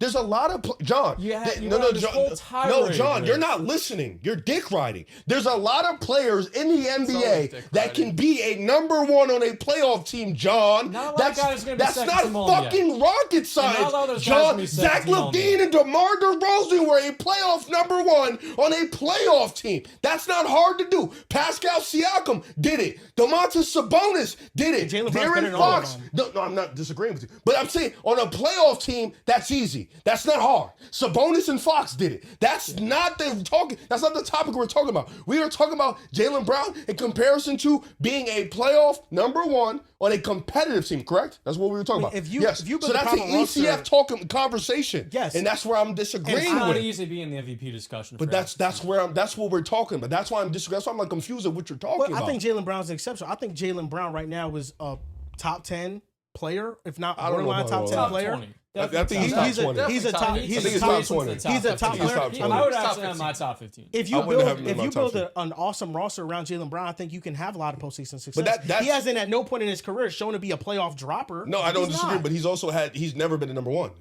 outside of 1 year. Yeah. But that's where the disconnect was. I wasn't talking about a number 1, and I'm sorry to be rude, but I wasn't talking about a number 1 on just a regular playoff team. I think for the most part, we have a lot of guys No, that can Rick. do that. I hear you. But Yeah, you I'm said, saying ECF You said a type. team is irrelevant if they can't win a championship. Well, which yeah, because practically is what it you said, just- and I said that's wrong. And that was rude because I felt like in that year, the way our conversation was going, we were talking about just the top of the team. Because, like, let's take the Pistons. The Mhm. Pistons are not irrelevant. No. If Franz Wagner is healthy, they probably lose that series in the first Potentially. rounds, right? I mean, objectively, they're getting their asses handed to They them were for up a big part of 30 that series. without him. That doesn't make the Pistons irrelevant, though. But they were as a up 16 30 team. without him.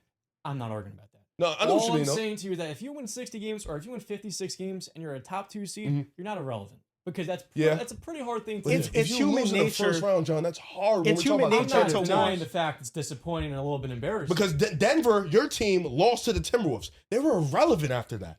They were very relevant because they're the biggest disappointment in the postseason. But they're still like we're not talking about them like, all right, we're talking about WCF competition, we're talking about finals. We're not speaking on the Denver Nuggets. In They the lost to Iowa championship the Sumo. landscape, Yeah, the whole point though is that Jaylen Brown has sacrificed for Boston, and it just because the sacrifice was worth it doesn't mean that there was any less of a sacrifice. Scottie Pippen to this day is still butthurt that he didn't that's get the most completely credit different. with the Dynasty Bulls team. He's Some people slow. just need some humility. He's He's the trying to greatest, get credit over Michael Jordan. You can argue he's the greatest number 2 ever, but his argument is that they didn't start winning until he got there. Yeah. They didn't start winning playoffs until Scottie got there. For sure, their team was dog shit though. His context is he's just mad he didn't get paid. And then because his manager fucked And up. then the year that Jordan left, they were a agent 50-win fucked up. team. And they My lost. friend. And then after that, they were struggling.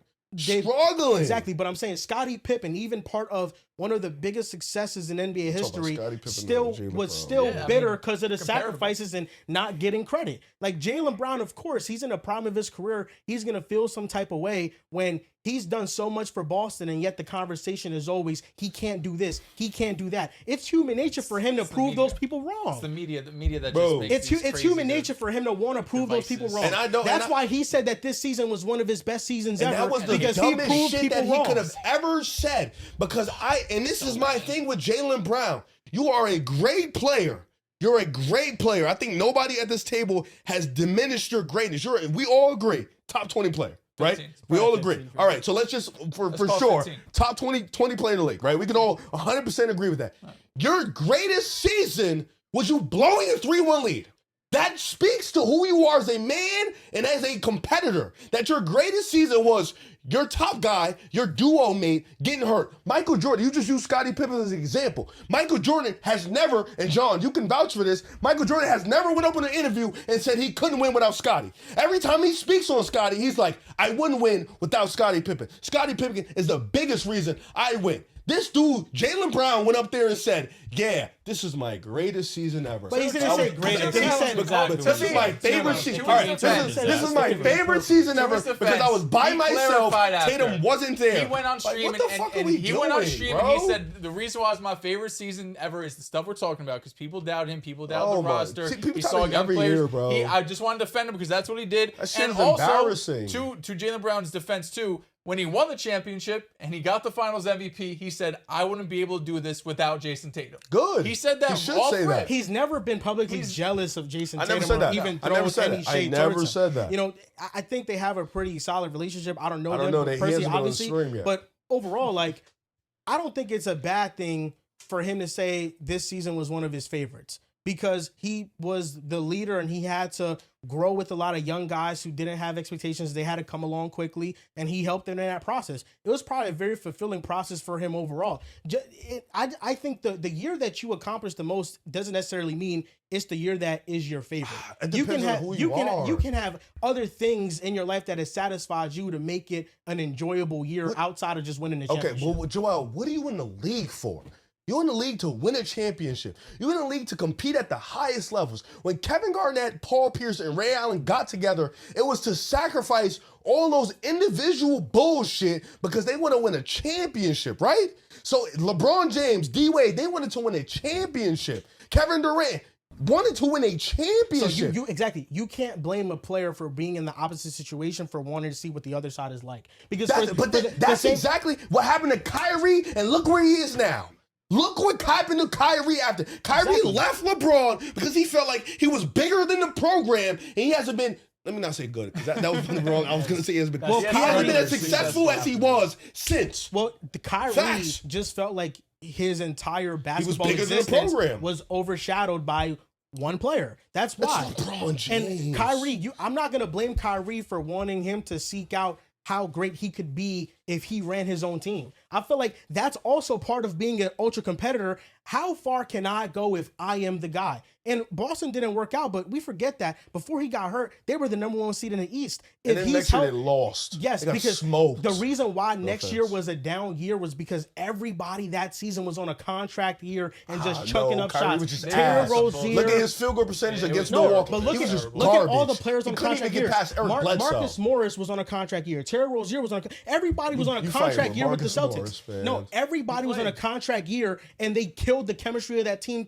collectively. The chemistry was always off. He Wow, also said he was Shaq going to fumble. resign. He didn't resign. Yeah, that was Especially coming off a playoff run where Terry Rozier is like the 3rd best player. Coming into next season, he has to now come off the bench. I think the chemistry was all because the first year when Kyrie and Hayward got hurt, you saw team unity. And then when the selfish players got back, you saw, oh shit, You didn't see this is team not the unity with vibe. Kyrie in the regular season before he got hurt? No, I did not. Before he got hurt. Oh wait, no, there was that some- year, the first year, yeah. yes. The second year, no, I did not. It was The- a different the second team. year It because- was a the second different. year It was a was bad. completely The different vibe. The second year, It was a it was different vibe. It was a different vibe because everybody in that playoff run, they overperformed, and then they all have huge egos going into the next year. That's why. I'm not sitting there saying they all have And it's huge not only egos. and it's not only just plopping in Kyrie. You also had a fit in Gordon Hayward too. He's not It an ego wasn't just player. him. He's not an ego player. But it's still a player that demands a lot of usage when you pay him a borderline max He's contract. coming off Hayward injury, is though. Hayward is fair, but I like They had a lot of critters that didn't matter. yeah, Hayward is fair. Like but I don't not think believing that was like the perfect situation because the one year they were awesome, then the next year contract year it just all comes apart.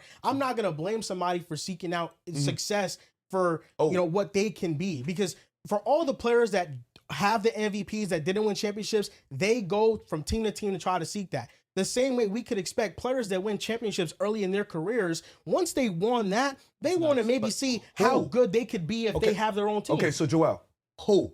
Magic did it. Kareem did it. Bird did it. MJ did it. Who?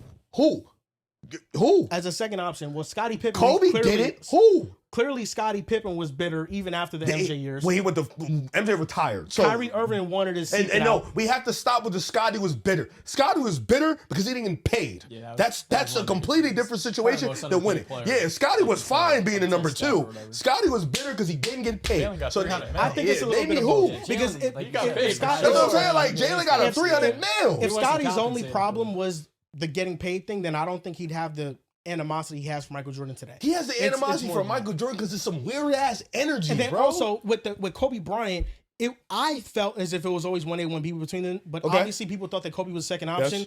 The Lakers had to pick because those two could not get along. Because Kobe wanted more credit, Shaq wanted more credit. They were fighting over whose team it was. That's why they broke up. And then for years, Kobe was criticized before he went back to back and won championships because people thought that he was the cancer. And then he proved his individual good greatness. example. So I think it's fair for players to say, can I win if I am the guy? Who else though? I think. We're talking about Kobe, 1A, 1B. Well, I named you a lot of examples. No, you didn't. You named me one. I named Kyrie and Kobe. Those are the two. No, But I need no, to we were keep talking going. about Kyrie. I'm saying Kobe was a 1A, 1B.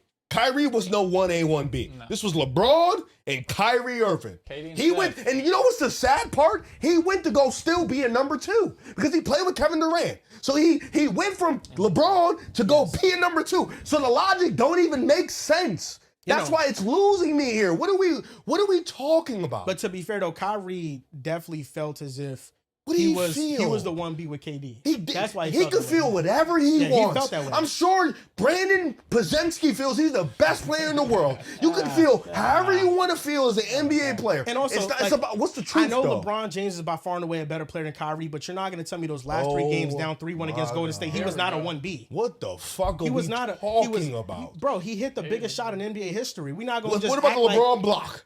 that matters. Yeah. But it What was- about the LeBron but 40 when ball, we 40, talk- 10, 10, 10? When we talk about the 3-1 comeback, we don't just talk about LeBron. We talk about what What are we talking about? LeBron and 2016, Kyrie LeBron in the second round, game winner against the Bulls. Like we can Facts, keep going facts. with LeBron. But I'm saying in the NBA Finals, in that moment, that was definitely a 1A, 1B. No, it don't. No, just because it's a moment, don't make it a 1A, What you mean? It was 1B 3 thing. games. Where Kyrie went on one of the greatest heaters of all time. So Derek Fisher hitting the game winner, that's a 1A, 1B. But he didn't do the That's same my shit point. Kyrie That's did. my point. He It didn't don't do make what it a Kyrie moment. did. No, it don't make it a moment. Just because Kyrie a played moment. so well, they thought he was better than Steph. Yeah, That wasn't hard. Steph was dog shit. I'm just saying, in those final 3 games, when we talk about the 3-1 comeback, we mention LeBron and Kyrie. We don't just say it's LeBron. We say, LeBron and Kyrie went crazy. And LeBron was still the one, regardless. No, facts. Kyrie was killing. Facts. He was dogging. I'm not saying he wasn't, but I'm saying in those final 3 games, it was definitely Sure, a 1A, if 1 you want- situation. all right, fine. But you're right. But LeBron and Kyrie is like this. Kevin Durant Jaylen and Brown Kyrie and the same Jason thing. Tatum's like this, bro. That shit, Nah. like Jason Tatum That's- better, and but that's it's where we not. just- It's not the gap of LeBron and And Kyrie. look, that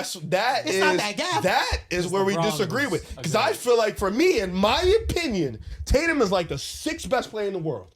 Jaylen Brown's like the 17th. That's the gap for me. I think Tatum is comfortably, unequivocally much better than Jaylen You Brown. think the gap between I LeBron think and the gap- Kyrie is similar than No, Tatum and Jaylen Brown? Yeah. I'm just saying in Low general. key, though. Like, I think that's our disconnect. I think Jason Tatum, and niggas could quote me, I don't care. Jason Tatum is a much better player than Jaylen Brown. As a matter of fact, if you understand basketball, you would be dumb to think it wasn't a gap. Because Jason Tatum is better at basketball than everything but the mid-range. He is I love quite Tatum literally race, man. better than Brown. There's not a competition. There's not a conversation. There's not a statistic you could bring up. There's not a fact. There's not a coach. Nothing. There's nothing that puts them on the same But category. you could bring up in fans. high leverage moments, Jaylen Brown has been just Oh as my good. God! He's had High moments. leverage moments. This What? finals, he had Why moments. we gonna act like Jaylen Brown Name in the me one. playoffs? We don't view them Why as we very don't act similar like playoff Jason players. Tatum went 3 quarters with no points, and then in the fourth he had Kill. 12 to end the game. 50 game 7, and by he had the a way, 50 too. game set. What are we doing? You know, Why we act like against 30, Milwaukee? 10, He five, was on the closed out, road. 46. He was on the road against Milwaukee. Went up against Giannis, had 40. 40 and won Yeah. the game. Jason Tatum got his moments. So what Nobody's we doing? nobody taking that away Jaylen from Brown him. got no You're just moments ignoring that's all like, of Jaylen holy Brown. shit. I think Jaylen Brown in the finals against He has Dallas. moments, he had but a we couple act like games this where he nigga closed got it out. Hall of Fame moments that's over Tatum. Game 1 against Finals the MVP. Pacers Yo, was the Bucks in John, the corner. John, look at the last Not that I have some 15 moments. Finals MVPs. Tell me what's their numbers, and then look at Jaylen Brown, and then I'll get back to you. Have that Yeah, but the conversation. game 5 numbers Nigga averaged skewed 20. it. Yeah, He well, averaged game, also game in Tyler, four. the nigga averaged Game 20. four. He was also guarding. Same Luka thing for the Tatum, entire though. series. Game 4 when they got So blown out by fucking Iggy 40. should have earned Finals MVP. But to be fair, it's doing? not That like was Tatum's closer. numbers from That at was least a lot points per closer. game. They were close. They were So it's not like super Tatum put up. close. If Tatum averaged 27, Tatum just then stunk it up. Yeah, just didn't shoot well. Fucking bum. He It been was blowing just- it my was just shit, game bro. 4. You take It's away his game 4, fault. he's averaging like This is 25. his fault, bro. Jaylen Brown Niggas has ass. Jaylen Brown has the bad luck of being healthy in these moments. Oh my God. Because Jason Tatum I'm not here was arguing for the nigga. I don't even like him. unhealthy when they blew a 3-1 lead. Yeah, And It was then just game 7. Game Yeah. 7 in the Yes. conference finals against the Heat, who was the one that rolled his ankle and left the game, and Jaylen Brown was the guy. Well, no, he It played. was Tatum. He was just Like ass. we're saying we're using all these moments. Jaylen Brown sucks because of this and that. Jason Tatum wasn't there because he wasn't healthy. It's unfortunate. I mean, he rolled his fucking ankle Sometimes like a the minute best into way the to game. What are you avoid gonna criticism do? is to not be in the moment at all. Yo, and that's it. I believe I'm with you. The best, if you're not in the moment, yes, I'm with you. That happens. I don't give Tatum a pass for blowing a 3-1 lead. Well, he wasn't even playing Game 7. There have been But some it was unfortunate. fucking game 5 or game 6. He was there. Yes, and also not 100% because he was dealing I with a know, lower but body still, issue. bro. It's fucking. It is unfortunate. Philly, Like you you beat said, them. though. So now, You can't. Jaylen Brown, his projected next team, the Celtics, have a 51% chance. So it's not as if the Celtics are already going to trade Jaylen Brown. He still has. There's a big percentage of people that believe that he will remain in Boston. The Rockets are at a 25% chance to land Jaylen Brown. We've already talked ad nauseum about what the Celtics should do. We got into this argument about Jaylen Brown. We're going to be back with the second half of the show talking about the Randle trade, some things regarding the Bucks and what they got, and we'll be back. You guys can use code PAS26, deposit $20, get $50, and we'll be back with the second half of this episode. We are back for part 2 of the podcast. So we took a little break because we needed to live react to this draft. And Riv, on Polymarket, you thought that Keaton Wagler would be the 5th overall pick. You were indeed correct. So shout out to Riv for cashing out. I thought Aday Mara was going to be the pick, but it seems like he's slotted right now. Currently, we're at the 10th pick in this draft.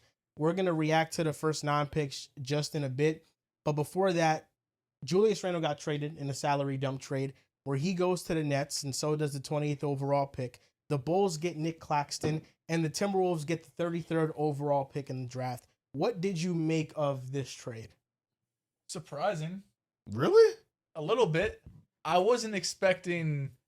Well, first of all, I was expecting Julius Randle to get moved.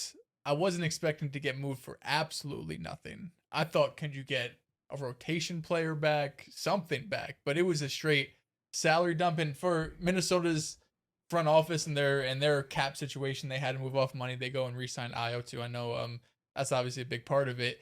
But to move off him for nothing in the same season that Cat wins a championship and is having his best season of his career, it can't feel great for Timberwolves fans. With that being said, there's even more reports out there. I think the Grizzlies are certainly not done when it comes to this offseason. There's been some more reports about Gobert and Derek White potentially. But just to finish off this deal, Randle ends up going to the Nets. The Nets sent Claxton to Chicago, really for nothing either. They're using it, just absorbing their salary cap. Claxton, I know maybe doesn't have the same prowess or rank in the NBA they did a couple years ago. And Chicago is going to be a better place than Brooklyn, but still a team that's competing, not contending. Even still, they're able to fill out this roster. They draft Caleb Wilson at 4. You have Matas there. So Chicago's, putting some new pieces together with the new front office that they have so far is looking good. But overall, I did think that Julius Randle would fetch them something. To get nothing in return and try to turn this roster into a competitive one, it's going to be difficult. I thought he's still someone who's going to bring some shot creation for you. He's going to be someone who could bring some ball handling for you come playoff time. It's not always the prettiest, and we saw, the last couple, or at least this past playoff run, it was downright horrible. But you're put in a position now that, you're asking more of Anthony Edwards, you're asking more of Naz Reid, you're asking more of Jaylen.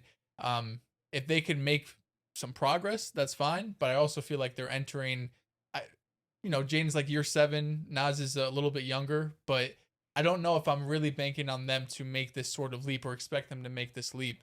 So Minnesota still has work to do to get some more shot creation for their offense. Yeah, it's a really weird move because Minnesota had to do this. And I felt like we all kind of saw, especially when DiVincenzo tore his Achilles, it's going to be one of the two that they end up moving. And with the way that Randle played in the postseason, it kind of allowed them to really reinforce that Naz Reid's a better fit for that team. And the disappointing part for the Wolves is that it's hard to find that number 2 in the NBA when you're not a lottery caliber team. You already have the majority of your books that are basically locked in. And of course, this team is very mature. Like most of these players have reached what you would consider to be their ceiling, whether it is Jaylen or the other supporting pieces. The next piece of this puzzle for the Wolves is going to be retaining that talent, retaining Ayo Dosunmu, and then just banking on them tonight, later on in the draft, maybe finding that player. They were kind of rumored to be Brandon LeBaron Fillon out of Alabama in for a couple of days before the draft, very late pre-draft workout. That's the type of guard who I feel like maybe can, along with Dosunmu, add some of that ancillary support that they need next to Ant. And I think for the Nets, it's kind of unique, right? Because this is a team that's trying to get better while also developing who they just took with 6th overall pick, Mikal Brown, shout out to Mikal, as well as Jaeger Dioman. So how do you kind of orchestrate a lineup while you're trying to be competitive with MPJ, Randle and company, and then this young core? I think it's going to be in the hands of Jordi Fernandez, who's a really good coach. And I'm optimistic about that lineup. It's good to see these teams, like last year the Nets, basically take 5 players in the first round, 3 of which were complete projects with no intention to win. And this year, seeing them say, no, we're going to actually put out a product that fans are going to want to at least sit in for. And you can actually watch the games and not feel totally repelled. So I think it's a good thing for the league and the overall entertainment product. Yeah, I feel the opposite of both of you guys. I was on Wilder's show, I think I want to say like 2 weeks ago, and I told him, I was like, I feel like Randle's going to get traded this offseason pretty fast. And I didn't expect him to bring anything back just because of the way he played in the playoffs. And the type of style he plays with is not conducive to winning, and it doesn't fit everywhere. It doesn't really strike me as a shock that Brooklyn was the one team that brought him in. Especially with the new rules now, you want to be competitive as much as you can. And Julius Randle does bring you some level of competitiveness throughout the regular season. You mentioned the starting lineup with the Nets. It's probably going to be Jaeger. It's going to be Julius Randle, MPJ. They're probably going to try to find a center, or Day'Ron Sharpe, who had a really strong year last year, is going to be the center at the 5. And then now, Mikal Brown Jr., that's a big lineup. That's 6'5" in North. Yeah. That brings some excitement. As for Chicago, I think the transition offense is going to be great. I think just the up and down pace that they're going to play with, I think Nick Claxton hasn't played with that same level of enthusiasm he has played with in Brooklyn. I think in Chicago, that rim running style, that up and down tempo is going to favor his game. Along with Mataz, along with Caleb Wilson, you got Trey Jones over there who had a solid year last year. Josh Giddey there, 6'8". And I think Nick Claxton, he was the center you can get that was better than the centers you had on your roster. And I think Chicago needed that. And he's not the long-term answer, but he's a Band-Aid for right now. And I think sometimes a Band-Aid is important. As for Minnesota, we're going to talk about it later. I'm just going to tack this on with the Io deal. What the fuck? I mean, what are we doing here? I don't mind Randle getting traded because I feel like Nas Reed, Jaden McDaniels, and you have to be all in on this three. And I feel like last year when they did play, I think they were like a plus 17 in certain lineups where they were in and Randle was out. So they had a really good positive on-off numbers. But just for the most part, you have to, let them be great. And I think right now they're finally understanding, hey, let's play Nas Reed at the 4. Let's just see what we can do. We're paying him $23 to $25 million a year. Jaden McDaniels, and I'm confused with the Io money. I mean, the Io money, you gave him solely off the Denver series because that 112, when he can't get to the free throw line a ton, he's not a real primary playmaker. I know he shot well from the mid-range, but prior to that, he wasn't that great of a player in Chicago. I just feel like that's a lot of money, for a player who only gave you a smooth 25 games. But, just getting off Randle's contract, being able to sign these guys, I think are important. I just think giving him all that money was a little too much. Two things. Love what the Bulls did. They're building a very athletic foundation. And Claxton hasn't been good in years, but I don't think he's played with the true point guard in years either. And now in Chicago, Josh Giddey's going to pass the ball around. So I like that fit. The Nets... They got Julius Randle for nothing. Julius Randle was an all-star caliber player. Still, I know he doesn't fit the best so with other promising up-and-coming teams that have aspirations to compete at a high level. But as somebody to be the start of something, I think he's okay. Yeah, I think he was a start of that with the Knicks when he came here. And first year was bad. Second year led us to the playoffs. Julius Randle is a really good player. So the fact that Minnesota had to give him up and a first to move off of him just goes to show how far they were willing to go to get him off the roster, to get cap flexibility. The Nets now have Michael Porter Jr., Julius Randle. It's not a world beater, but with the Mikal Brown Jr. pick, I'm a little bit optimistic about what their future and what they could be building potentially. At the very least, you're giving Mikal Brown Jr. a foundation of two good NBA players. Porter Jr. was a borderline all-star last year, and Julius Randle's been an all-star before. So at the very least, Mikal Brown Jr. is not playing with a bunch of 19, 20-year-olds that all probably want the ball and want to shine. And Day'Ron Sharpe in a bigger role, I'm very excited for that. As for the Timberwolves, I love Anthony Edwards, and I love him specifically in Minnesota.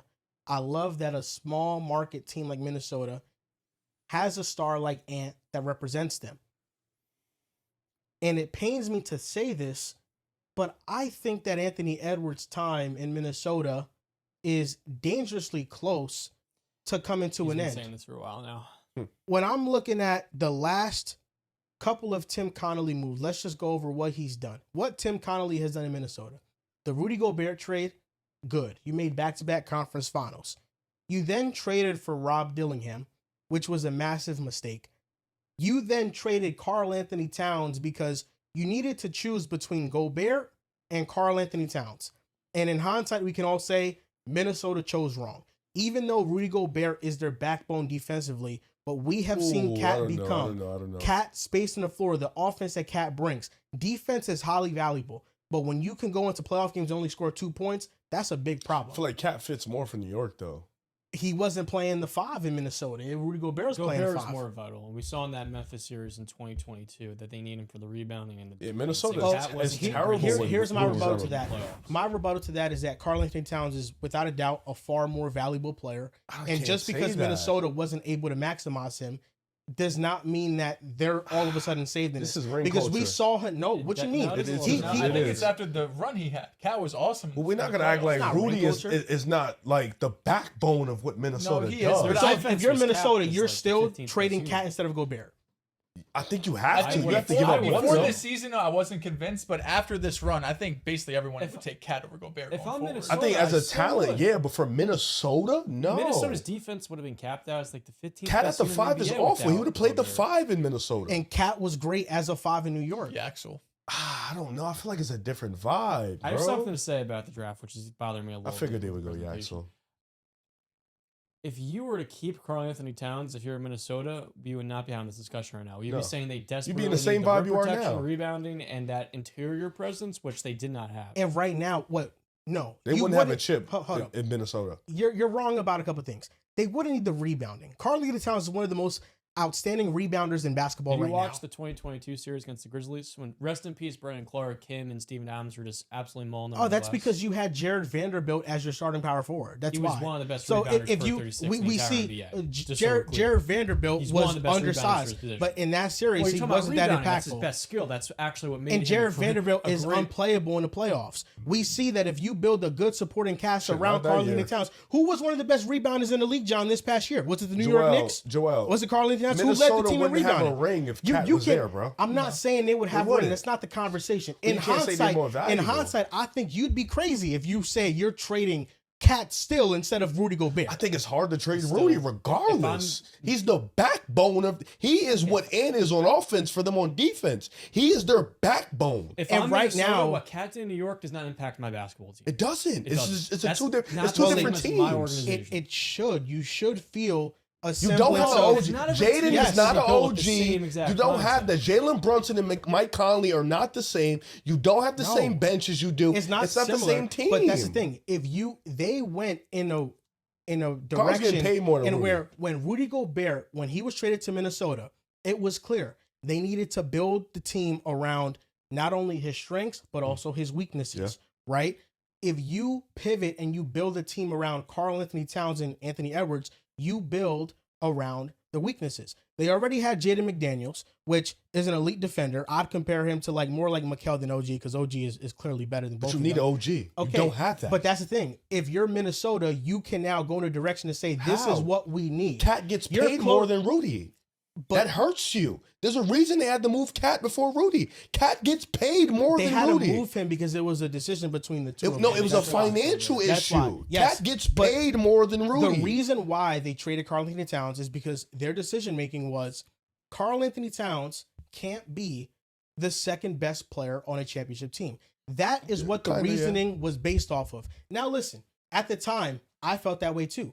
Hell, I felt that way before this run. I felt that way a year ago. But based on what Cat just did under Mike Brown, being unlocked as a passing hub, being a Jokic light, being a dominant rebounder, being one of the most impactful players on a per minute basis in the playoffs, being excellent defensively, you can now ask, maybe it was Chris Finch who didn't maximize Cat's time in Minnesota. And what if Minnesota brings in a coach like Mike Brown to maximize what Cat already has? Because the skill set was there. He's always been a plus passer, just not on drives. He's always been a phenomenal three-point shooter. And now we see that the perfect counter to the most dominant rim protector in NBA history in Wembanyama is to have a stretch five like Cat. And that's what opened up their entire offense in the NBA Finals was his presence. Rudy Gobert. They got smoked for OKC. Rudy Gobert is not Every doing year. that.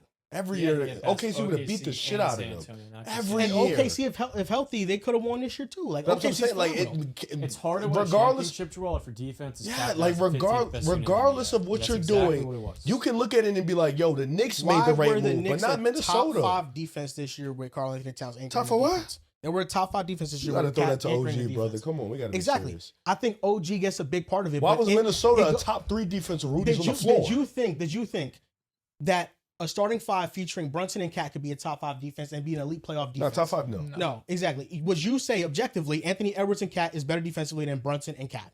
Wait, say Okay. who the Yeah, two again? yeah, yeah. Much better defender Edwards than- and Cat is better than Brunson and Cat. Yes, yes, yes. So how come the That Knicks were speaks able more to than build? How come the Knicks were able to build a top 5 defense around Cat skill sets, It's not and the same, Minnesota bro. would have not been able to? Minnesota played That's a more the organizational Spurs failure in than his Denver. failure. Minnesota played the Spurs in Denver. New York played the Hawks in Philly. New York was a top 5 defense all season long. Minnesota was a top 5 defense when Rudy's on the floor. Exactly. They're like a top 2 defense when Rudy's on the floor. The argument, Riv, is not what defense was better last season. No, the argument I'm talking about this year. Because John said that you can't win a championship if your team is capped out as the 15th best defense. My rebuttal to that was that Minnesota could have built a great defense around Karl Anthony Towns. Because you got to think about it like this too. They built one around Brunson and Cat. They did. OG got that money. He was already there, $40 million. Mikal Bridges, they traded for him. Brunson took the pay cut. That mattered. Cat was getting an abundance amount of money more than Rudy Gobert. Ant was going to get paid. Jaylen got paid. Nas Reed got paid. They're a small market team. They could not build the same type of roster New York built. I'm not saying they could have built the same type of roster, but right now. And in the West, especially when they have to see OKC, San Antonio, and then Denver. The reason why they beat Denver is because they had Rudy on the floor. If you telling me Rudy's off, Cat's there, they're not beating Denver. They beat Denver the first time around in the second round because of Cat. Rudy played. But Rudy was there. But we're ignoring that. Cat could guard, but why can Cat guard? Because now Rudy can play roamer. Exactly. But now if you take Rudy off the floor, Cat's just the sole guy down there. I don't That's a different disagree vibe. with your logic. We're talking about like the schematics of the team, the strengths and weaknesses. That's unfair to Rudy. Of course, those schematics are real, but the argument is, in hindsight, would you have traded Rudy Gobert instead of Karl Anthony Towns? You have to for Minnesota. You run into a similar problem because right now you have issues either way. If you stick with the lineup of Cat and Ant, you just told me you're capped out as a 15 best defense. I disagree with that notion, but regardless, let's just say the defense and the rebound and all these things would have been problems. But now we're staring at a Minnesota team that clearly their biggest problem is a second star and a second scorer, which Cat is. So how are they going to build around Cat? Say that again. How are they going to build around Ant Cat with the cap restrictions that they have now? Well, here's a couple things. Cat's making 55. The reason why you'd be able to build around Cat and Ant easier is because number one, their timelines match better. Cat is younger, entering his prime, and Gobert is on the back end of his prime. It's about money. Gobert is getting 30+ million. Ignoring the wow. Why are we ignoring the money part of it? It's not about the age, it's the money. Cat is making almost 20 mil more than Rudy Gobert. Well, the money part of it, that's why they had to choose between the two because they couldn't go into the second April. It's not about who's better, though. They could have had this same team just replace Gobert with Cat. They would have still lost Alexander Walker, but the financials would have still been similar. They wouldn't be able to pay with Nas Reed. No, if they traded Gobert, yes, they would have. They would have been able to keep one of the two, but not both. I don't know about that. That's why. It's the 20. Cat's making 50+ million. Rudy's only making 35. Yes, it's like a $18 million to $20 million difference. Exactly. And then they couldn't pay Io. Like, I don't know. Right now, Minnesota has $30 million in cap flexibility. That's because they traded Randle. Exactly. Which means that if you tack on Cat's money, that's 18 more onto that. But it would have been 30. Riv, if you have Cat on this team, right now that just subtracts 18. Yes, but then if you traded Gobert, you would have still had financials. You would have had good financials. That's not true. Yes, you would have. Because the Nas Reed money kicks in this year. The $30 million right now that they have, is because they traded Randle. That's it. Exactly. So, listen, you add in Cat. Now you're in the negative by 20 mil, right? Yes.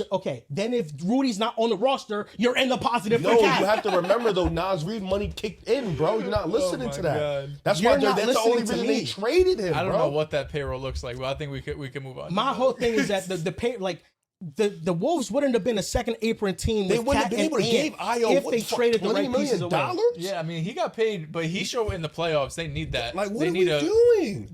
Someone showed a glimpse of shot creation. Lost me, and they said we need that bad. But Io was great. I can't even sit here and be mad. Like he won the fucking playoff That's too game. much money. We gotta do a better job comprehending each other because we're talking in circles without like getting to an actual point. The actual point is that. When you look at Tim Connolly's last couple of moves in Minnesota, the Gobert trade, you traded for Rob Dillingham, mistake. The Karl Anthony Towns trade, what they got back for Cat is as follows. Dante DiVincenzo, Joan Behringer, and the 33rd overall pick since they traded Randle for nothing. So we can objectively say that this trade was a loss for Minnesota. They lost this trade by a wide margin. Then you let Nickeil Alexander walk. You paid Nas Reed. I think that was a good decision, but we saw Nah break out in Atlanta. You're not mad you kept Nas. Then you salary dumped Julius Randle, and now you signed Ayo Dosunmu 5 years, $112 million. He's getting paid $22 million per year. Minnesota's roster is not a championship contending roster. And right now they have a huge problem where they don't have a true number 2 star next to Ant. Rudy Gobert is aging, and you need big leaps from Jaden McDaniels and Naz Reid to justify the original move of trading Karl Anthony Towns, because Cat just proved as a number 2 option, he could be a champion. He could be a winner. So now Minnesota, I think that Tim Connolly, I felt that he was a great GM before he got to Minnesota. I think most of these moves in the time have been justifiable, so I won't give him too much gripe for it. But overall, Tim Connolly has a lot of pressure to keep Anthony Edwards happy, because with as much success as Minnesota has had in Anthony Edwards' early years, if Ant is not winning at a high level, we could see him be disgruntled and ask out, especially after he saw his former co-star win an NBA championship. I don't want Ant to leave Minnesota, but the way that these moves are going down, it makes it hard to have optimism that he will be there long term. Yeah, no, I think it's valid. I think Minnesota, going back to the Gobert thing for a second, I think you're screwed either way, whether it's offensively or defensively. You're putting yourself in a tough position.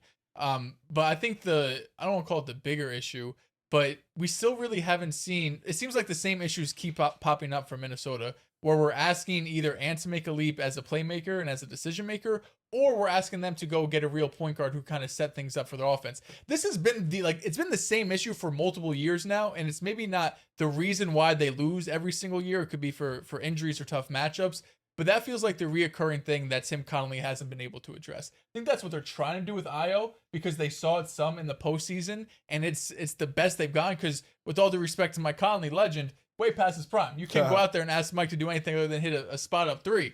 So that feels like his biggest whiff right now is Ant isn't there as a playmaker. We don't know if he's going to get there as a playmaker. And Jaden, Naz Reid, these guys are more secondary creators. So you're still lacking that. But some of the other things, like you mentioned, Joel, in the moment it's justifiable. And I think that's all you could ask for. If you go back to a lot of GM's track record, you could find stuff that's wrong. But I feel like he hasn't done anything objectively bad to get him fired.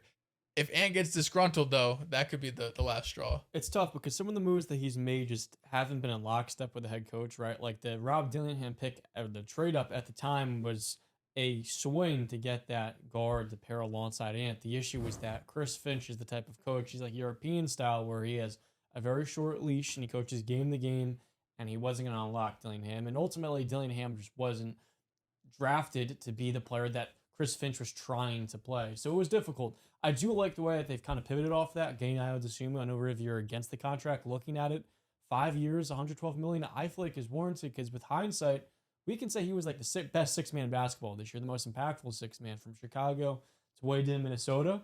And I feel like he fits very well into their culture. Now, I mentioned before that maybe they do try to trade up for a LeBaron Fillon. They're the 28th pick right now. I don't know what assets they're going to use to be able to potentially move up, but it's clear that they have to build through the draft.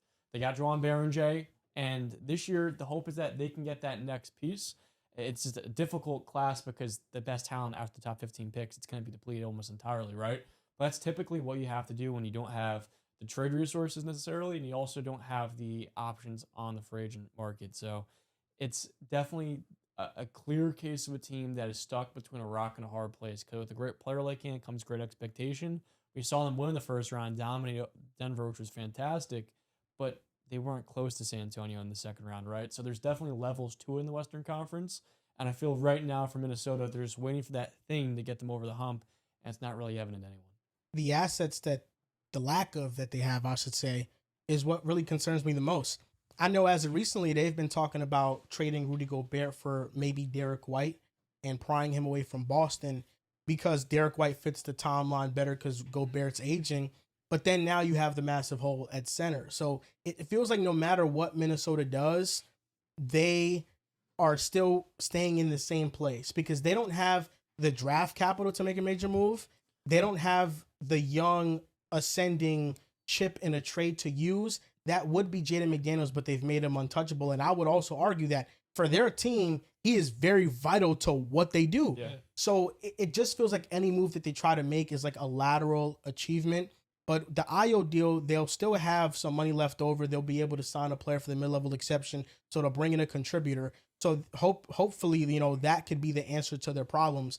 But I think that dumping Julius Randle was the right move overall because he clearly was rubbing people the wrong way in the locker room. He wasn't buying into what his role should have been. Didn't fit into the culture a whole lot. Very great first year with them, but second year just fell off a cliff, and they traded him for nothing. So we're gonna see how Minnesota pivots off this. They traded him for a lower pick. Mm-hmm. Yeah, Straight salary. Yeah. I do like Julius in Brooklyn. I feel like that fits him. it looks weird to me. No, maybe not jersey wise, because I do think jersey wise it looks weird, but just who Julius Randle is when he's been at his best. New York team, no expectations. He could him and fucking that Rob MPJ Dillingham could go deal crazy really together. set this team back, man. It set this team back. That move was just, first of all, the pick shit, then the draft picks they gave up to get the pick. Yeah. I mean, it just really hurt this team because he was supposed to be the point guard of the future, and he's just. Who needs Rob Dillingham when you have Rob Dillingham at home? I'm just thinking with that pick, the only player they could have drafted that would have been a lot of players would have been better, obviously. But came out the second round. just like who for that team if they drafted him, we're like sitting here and saying Minnesota's in a different spot. what was the number it was again? 8. So Buzelis went before after him. Dude, Buzelis would have been good in Minnesota. it's just Khalil Ware was in about the draft guys too. who can stay on your roster and continue to build. Yeah. Like Rob ain't even on the roster no more. That draft is like a Wow, they dream to me. got another big 6'10" guy. The Bucks Jesus have Christ. Nate Ament and now Braden Burries. That's a good draft. It's a good draft for him. Great draft. I was alluding to this before. The one thing that's aggravating me with the presentation tonight is that for every single pick, they foreshadow it by just showing that player's table for the entire 2 minutes before the pick. Like, I'd like to not kind of have it given away to me before. 'Cause I feel like it's like almost like having it leaked on Twitter to me. It's like I don't want to have a clear idea. Who I've it's liked gonna what be. Milwaukee has done this offseason, past 2 days, especially in this draft. Nate Ament, Braden Berries, they're going to trade Tyler Herro, so they're going to get something back for it. Ryan Rollins in the backcourt. Miles Turner, I think they're probably going to keep him on as a veteran. But for the most part, Jaime Jaquez, Khalil Ware, like you've built, based off what you've had over the past 4 years, pretty solid young core. You've had nothing. So to get this back, especially Ryan Rollins, he really just came off the scene for you last season. But shout out to Milwaukee, man. They're not doing too bad. They don't have a blue chip player to build around. They don't have all their picks, but they do have a lot of door throws. Yeah. They do. If you have 2 or 3 of them, you have. Hey, listen, that development staff gets Nate Ament to that spot. He could be the blue chip. Got Taylor Jenkins there now. He's proven to be able to develop some talent. Very That's true. a fact. Been a while, but he's done it. He did it last year. Taylor Jenkins? Yeah. Yeah. Jalen Wells. Okay. Would you count Jaime Jaquez as a part of the Bucks young core? How old is he? 25? 26? Is he 26? I think he might be He was- 26. I know he was old when he got I drafted. thought he was 22. Oh, I thought he was. Oh my god, I would- he got to be 25. I don't He's think he's 25 years old. All right, yeah. When's his yeah. birthday? His birthday is February 18th. Oh yeah, Just turned he's a 25. smooth Okay, 25. alright, Yeah, I that's knew valid, it. Yeah. that's valid. So yeah, he's a part of the young He core. probably should have been the 6th man of the year, right? And 100%. he's the best young player they have outside Ron Rollins. Yeah, respect Ryan. Rollins is the best. Would you count Tyler Hero in their young core? He's getting Nah. traded, brother. Tyler Hero's what, 26?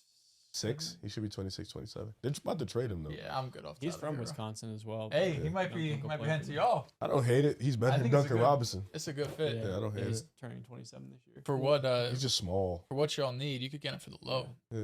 We should get him for the low. He's like a neutral asset. You're not giving up much of anything. Yeah. Yeah, that's what I'm saying. I wouldn't mind them.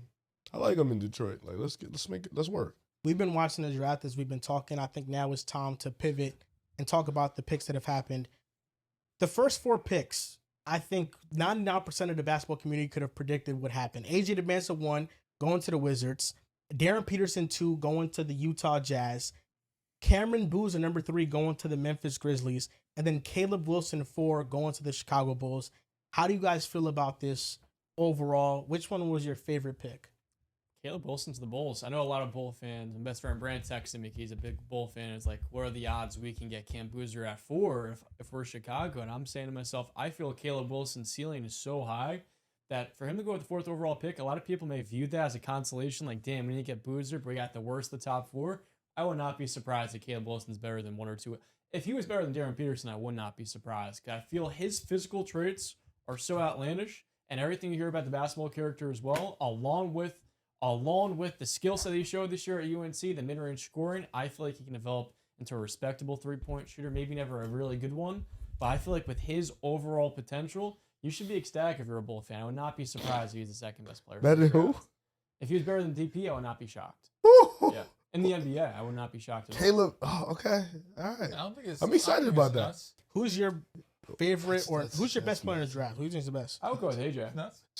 I would I don't probably know, DP has say questions. DP is the better Personality. prospect, but If- not probably. DP is a better prospect fu- to me. I But mean- I would not be surprised if Caleb Wilson's a better player. I'd than be that. pretty Who surprised. has the best career?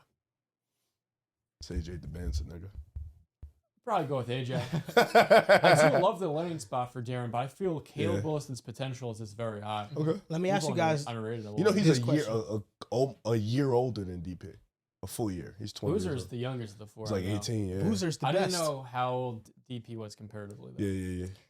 Let me ask you guys this question. Oh, they got Bobby Portis back. This Nice. is a weird draft where the number 1 and number 2 overall picks, where they're going to actually have higher expectations than normal. Who's closer to being a playoff team, the Wizards with AJ DeBansa or the Jazz with Darren On Peterson? Utah. I was gonna go with Washington just because I think the East won't be as difficult regular season. Listen, I think the East is underrated as hell. You got I'm Indiana not coming wrong. back. Boston's going to be a playoff team. New York, Detroit, Cleveland, Toronto, Charlotte. I Like just think that 7 to 10 is easier to crack. it is, but then you got Philly, you got Miami now. Like this East, it's no walk in the park anymore. Like there's a lot of good teams in the East. Like outside of, and even Brooklyn, like outside of Brooklyn, maybe I feel like every team can really compete. And I think that's Washington. Like as for Utah, the West, you're probably relying on a lot of the older teams to really fall off, like Golden State, like the Clippers and stuff like that. But I think for me, I think Washington, just because they have more boom players. And I say that to say like AD, Trae Young, we've seen those guys at the highest levels. As for Jaren Jackson, Laurie, we've seen it, but they're not at the same level as Trae Young and AD if all things go right. So I think for me, it's Washington. I think just right now with the way Washington has AJ, Trae Young is the point guard. You know, you have Keyshawn George.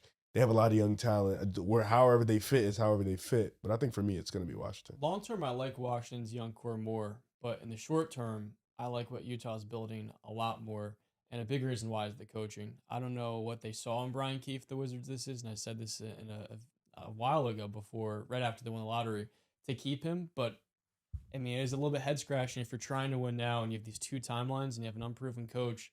And extending Trae Young for the contract they gave him sends mixed signals because I don't know how you're going to maximize Trae Young and simultaneously maximize AJ DeBansa.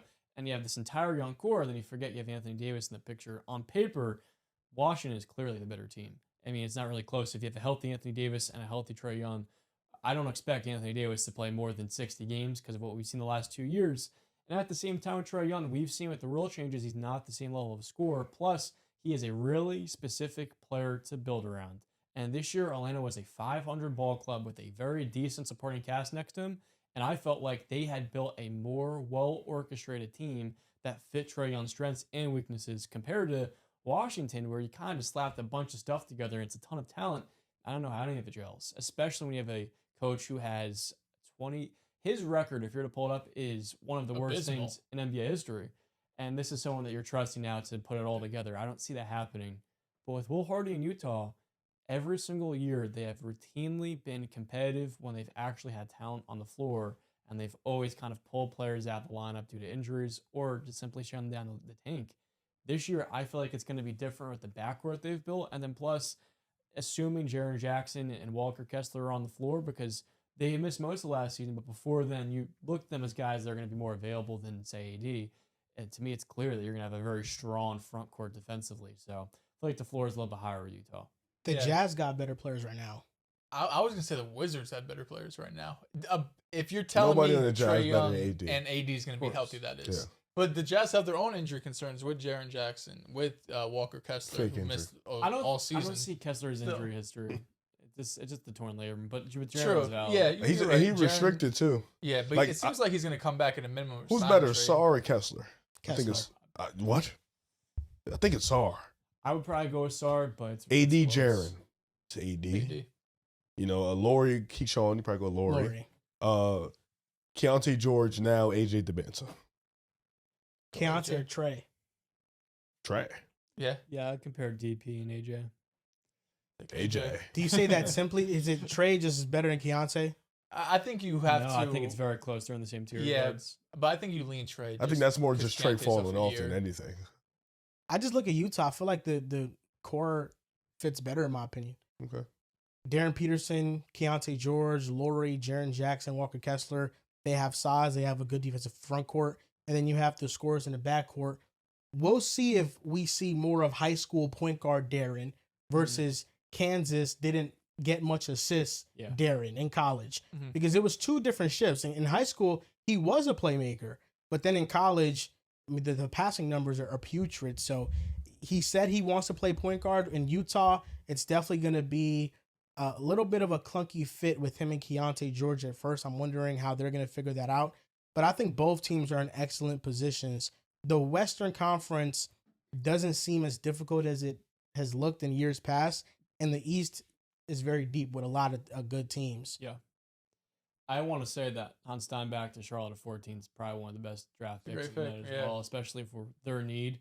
And then you're getting a player who offensively can just supercharge their lineup. I love what a lot of these teams have done in the second half, and that's one of the picks. His Steinbach's dad played with Dirk.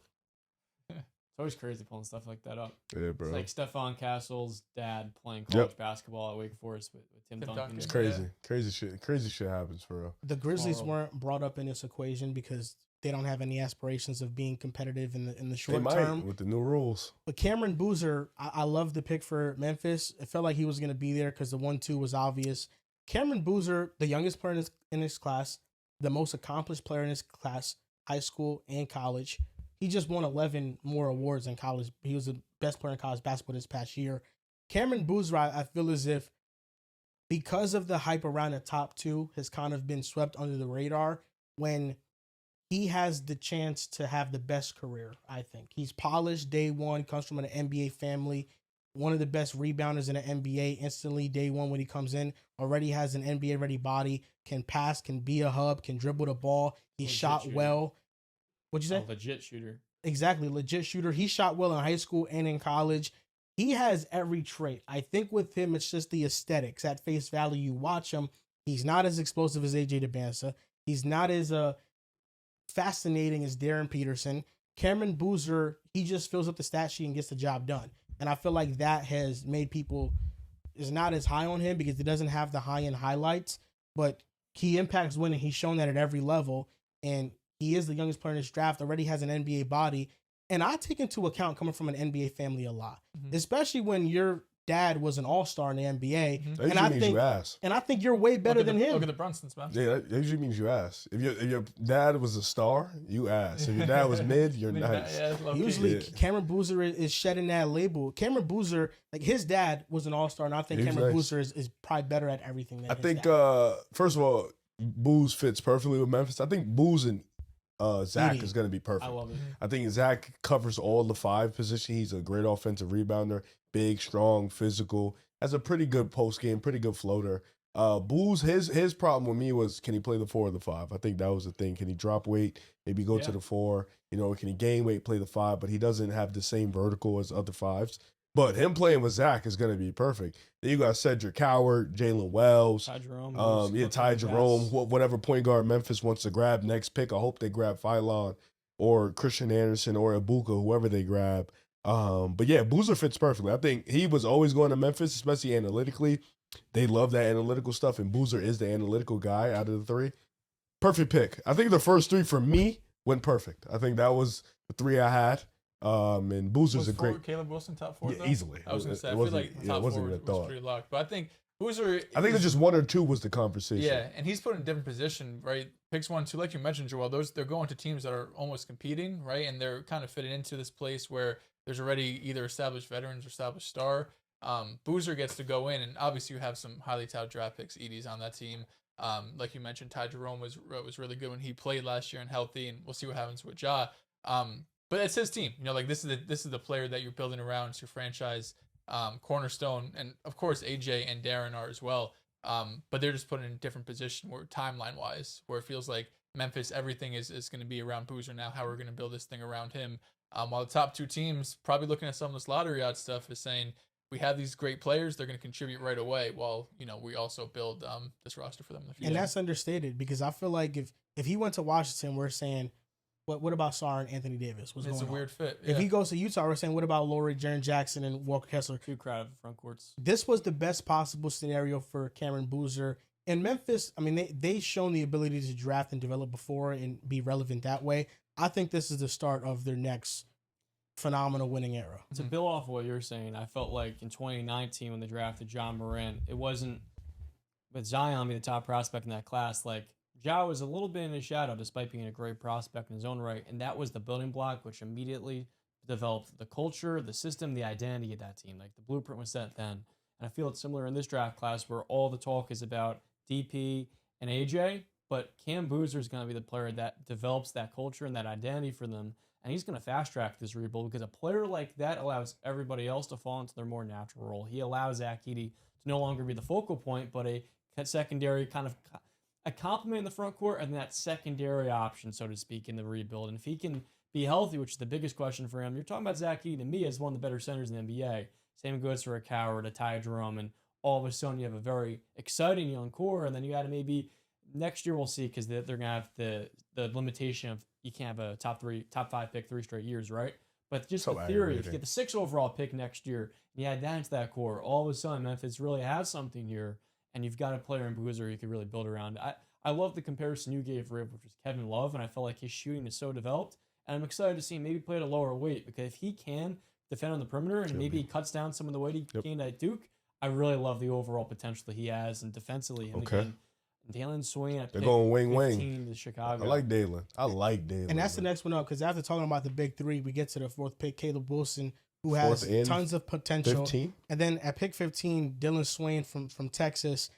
Clearly, the Bulls are leaning into an identity of young, athletic, multi-positional defenders who like to get out and run. What was the acronym their GM said? Was it SPIT? Flat? Did you guys see this? I didn't see it, bro. Hold That on, sounds I'm gonna nuts, find though. it. But it's something that's basically describing what's like grittiness, integrity. Like he had something like that at his press conference where he was just talking about the players he wants to build with. So it makes sense that this is who they went with the 4 and 15. You look at Mataz Buzelis, Caleb Wilson. They're super athletes, can dunk the hell out of the ball, run in transition a ton. Josh Giddey is one of the best outlet passers in the league. And then Dalen Smith, Swain, keep going. Nick Claxton. Yeah. They brought in a lot of athleticism. Oh, don't to forget the Noah Spat. from last year. Here we go. Yeah, Spat. he does get He Noah grew Sengun. 6 to Here 6'11". this size, length, Oh, shit. athleticism, physicality. Slap. Spat. Spat. Spat. It feels like the Bulls finally have a direction, which is what most fans of them have been longing for. And I love these 2 picks. I think Dylan Swain, I thought he was going to fall lower just because he was going to be like one of the sleepers in the draft. But him going this high makes sense. I feel like it's a perfect selection. The only thing you can nitpick the Bulls on is maybe having like shooting and also another point guard that can alleviate some of that on-ball creation pressure. But the Bulls are clearly starting with a foundation now. And they're going to be one of the most athletic teams in the league. They're already fun to watch, and I think this is just going to take it to the next level for them. Yeah, I'm excited. I think what you said fits perfectly. They have an identity, and they're fitting towards it. Thiago Splitter just got hired as their head coach. I think that's important too. Just to build what they're going off of with Mataz, with Josh Giddey, Trey Jones, who I think they should bring back. I think he's a viable point to what they're building. And just building that core, that foundation. They have a lot of young talent, and I think Chicago, far and far away, they took so long to just find a place to rebuild, and I think they're now gearing towards that. And look what it's brought them: Buzelis, Caleb Wilson, Dalen Swain. And I think it's important to just know to just continue to build that foundation. You brought in Nick Claxton. You know, you're building those in the margin moves. They're an exciting team, like you mentioned. Last year, they were super fun to watch. They were competitive. This year, they're going to be the same vibe. Now it's just about, building off they got their cornerstone, their franchise centerpiece. That's Caleb Wilson. Now maybe building off of that, bringing another star or bringing in high-level guys. I think I like what Chicago is building. I think they're starting to trend in that right direction. Yeah, if Caleb is who a lot of people think he's going to be, where he could be this all-NBA level player, this is really what Chicago needed. I think a lot of teams, right, when you've been in that playoff kind of mix for years, you don't really have a vision because – you've had these teams with fucking Zach LaVine and DeMar DeRozan for so long. All of a sudden you go into a rebuild, but you really don't have any direction for the rebuild because you still end up getting, around pick 10. You get Patrick Williams when you do pick in the top 5. Of course, Sheesh. that was a miss. But then the last couple of years when you hit on a Matas, who probably fell a little bit later than he should have, and now Caleb Wilson, you end up with the top 4 pick in a draft where the top 4, you're feeling great about all 4 of those players. So it really feels like Chicago has a piece they could look at and say, on the whiteboard, all right, this is how we're building our team. Everything's going to be around him. Doesn't mean, of course, Matas is super important here, right? And they need to figure out some veterans to make this work and at least have like a functioning, competitive team, especially in the half court. But overall, you got to feel really good with this new GM, new coach in Tiago Splitter, most exciting prospect you've had probably since fucking Derrick Rose. So things have to feel good if you're in Chicago. The one thing which is kind of fascinating for the Bulls, I guess the final thing to wrap a bow on that conversation, that there's hope gain a young GM in Bryson Graham who is picking his own players and has this long runaway. He's not going to have kind of the owner breathing down his neck, force him to try to win now. He's going to have 2 or 3 years to completely build out this young core. And I think this year you're going to really see this is a young team that's not the most developed. They really lack some shot creation, especially in shooting. I think Dalen Swain's another one of these wings who is a flawed 3-point shooter. And then next off seasons, when you add in those secondary pieces, we don't typically see a draft where the top 4 picks just all hit. And I felt like last year's draft class was an exception to the rule. Out of these 4 prospects this year, which one of them do you feel most concerned about maybe having more missed potential than the rest? I mean, I feel pretty good about all of them. DP with like the injury So who has stuff. the most potential? No, which No, prospect with, do you like- think has the most bust potential or most I think it's highest Caleb. hit rate? I think it's Caleb. Caleb? He's the worst creator of the bunch in the half court.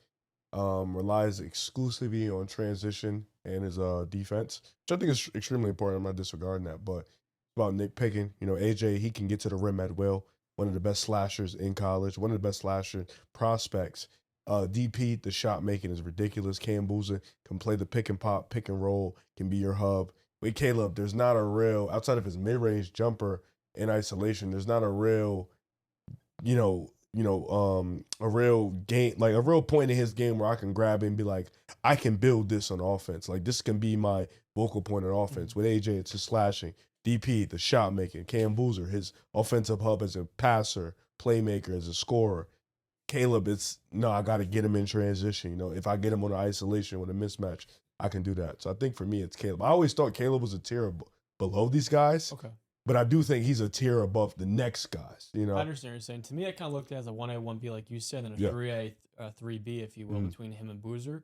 I'm so high on him because of the athleticism and what you highlighted. The mid-range shooting to me was pretty ridiculous in the film that I saw, where he has the touch and he has the fluidity as an athlete. His mid-range is special. He is right now the most raw, I would argue, of the 4.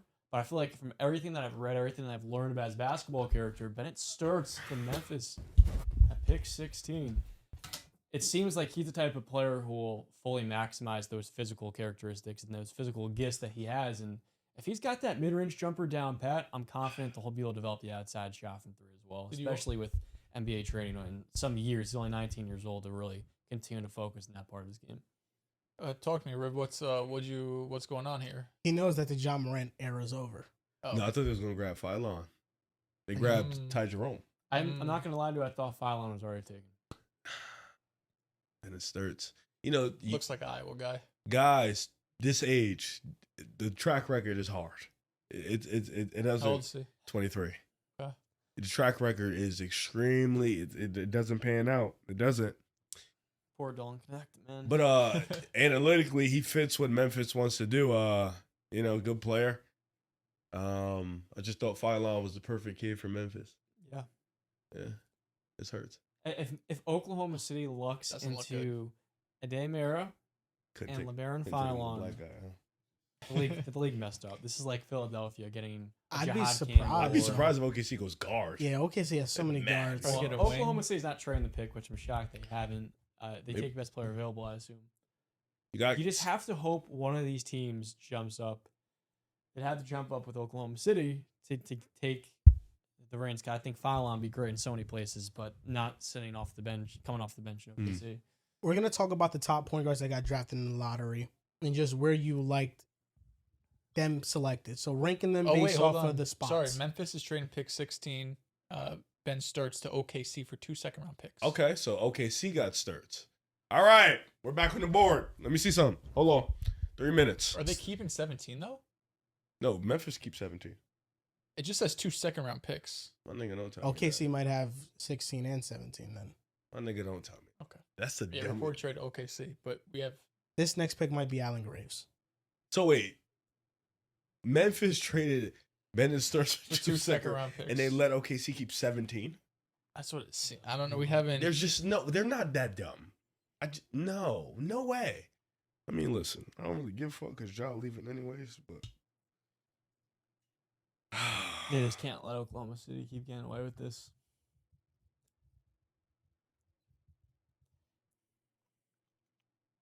Okay, for 2 second-round picks. I wonder if anything else is going to get updated. I'm assuming they're keeping 16 and 17. That'd be kind of crazy. Okay, so we're going to talk about the top point guards that got drafted in the lottery and ranking them based off of which one you feel the best about in the situation. There's 4, namely, just guards. Keaton Wagler going to the Clippers, Darius Acuff going to the Kings, Mikael Brown Jr. going to the Nets, and then Kingston Fleming's going to the Hawks. Those are the 4 that we're really going to hone in on because those are the big 4 guards in this draft. How would you rank the situations they're going into and how you think they fit in them? Well, I think Keaton Wagler has the best situation just because he doesn't have the load. Darius Garland is one of the best playmaking point guards in basketball. He's one of the most efficient scorers in basketball when he's healthy. And then paired him with Kawhi Leonard, who is just one of the best scorers in basketball. That creates pressure off him. I think just him being able to play off DG, him being able to learn of DG as a passer, he's one of the best passers in the game too. That's pretty effective. And then not to mention the coaching aspect of it all. Ty Lue, he's one of the best coaches in basketball. I think number 2, I think I'm going to go Mikael Brown Jr. because I do like Jordy Fernandez. I do like the situation that Mikael Brown Jr. is in with the fact that he'll be able to have the ball in his hands. He'll be able to play make off other players. And I don't like the Julius Randle fit because I do feel like sometimes he can take possessions away. He is for sure. But I do feel like with Mikael, with Jordy Fernandez, I trust the coaching enough. Number 3 for me, I think is Darius. I think I'm going to go Darius Acuff at 3 because I do feel like he's given the keys. And when you give Darius Acuff the keys, you saw what he did at Arkansas. I mean, it's special. It's special hoops. And Sacramento needs that type of shine. They need that type of excitement. They need somebody to be able to take the keys and just go to work. And I know they have Zach LaVine there, DeMar DeRozan there, but they have a point guard that's a true one-man machine that can go score at all 3 levels and could be a passer too in that same offense. And then, number 4 is Flemings. I do like all 4 of their situations. I think Flemings can compete the most for a playoff team because I do feel like Atlanta is going to be in that race for throughout the year, especially with the lineups they have with Dyson at the 2. They brought back CJ McCollum, which I think is great for Kingston Fleming's development. CJ McCollum was one of those veteran guards that played really well in the playoffs, played really well for the past 10 or 12 seasons just as a scorer and just understanding the game and get to his spots. You got Jaylen Johnson, Onyeka, and stuff like that. So you have a good core group of guys. And then you have Quinn Snyder there. So I think for me, that's my ranking. That's valid. I would have a very similar list where I feel like Keaton Wagler at Illinois had the perfect situation as far as floor spacing goes for him to fully flourish. And Los Angeles with the Clippers, it's going to be a very similar layout with DG being the stable setter and the spacing around them. It would be helpful if he had a better kind of pick and roll partner per se, but I still like the Clippers 1, and I felt like you can make a case that the Nets had the best situation with Mikael Brown Jr. because of the shooting and the secondary creation they're pairing alongside between MPJ, Jaeger, Diamond. I think it's perfect for Diamond to be a second guard because he's just not a good enough ball handler to play point to me. And I've said this over and over again. And I feel like him and MPJ are just the perfect safety valves that pair alongside Brown. And you're still kind of allowing him and encouraging him to be this do-it-all creator. And he's going to have the freedom, I feel, to, especially with what we saw from Cam Thomas and Jordy Fernandez's offense, to pull and really play within himself and maybe even be the player that Jordy Fernandez maybe has had tight leash of players in the past, but he'll be the player that Jordy's kind of giving the keys to and letting play outside of his box a little bit for the betterment of his development because the Nets need that blue chip player, and I feel like Mikael Brown can develop into that with his potential. Darius Acuff, like you said, Riv, he's just going to a situation where there's nothing else around him. Yeah. So it's going to be Darius Acuff, and that's really going to be the extent of Kane's basketball, and I feel like that's a good thing for him. And I felt like we were talking about before the show, Kingston Fleming's the guard that I am not sure what he'll be in the NBA because I feel like his role and his pathway to becoming a natural point guard is a little bit less clear and a little more blurry. And I felt like for Atlanta, they maybe need more of that number one. They have a couple of all-star caliber players, some 2s, some 3s, some 4s. And I feel like Kingston Flemings is going to be another one of those number 3s or 4s in the NBA. But not someone's going to be a franchise player, which is fine. But if I were Atlanta with that pick, I honestly would have considered Mara.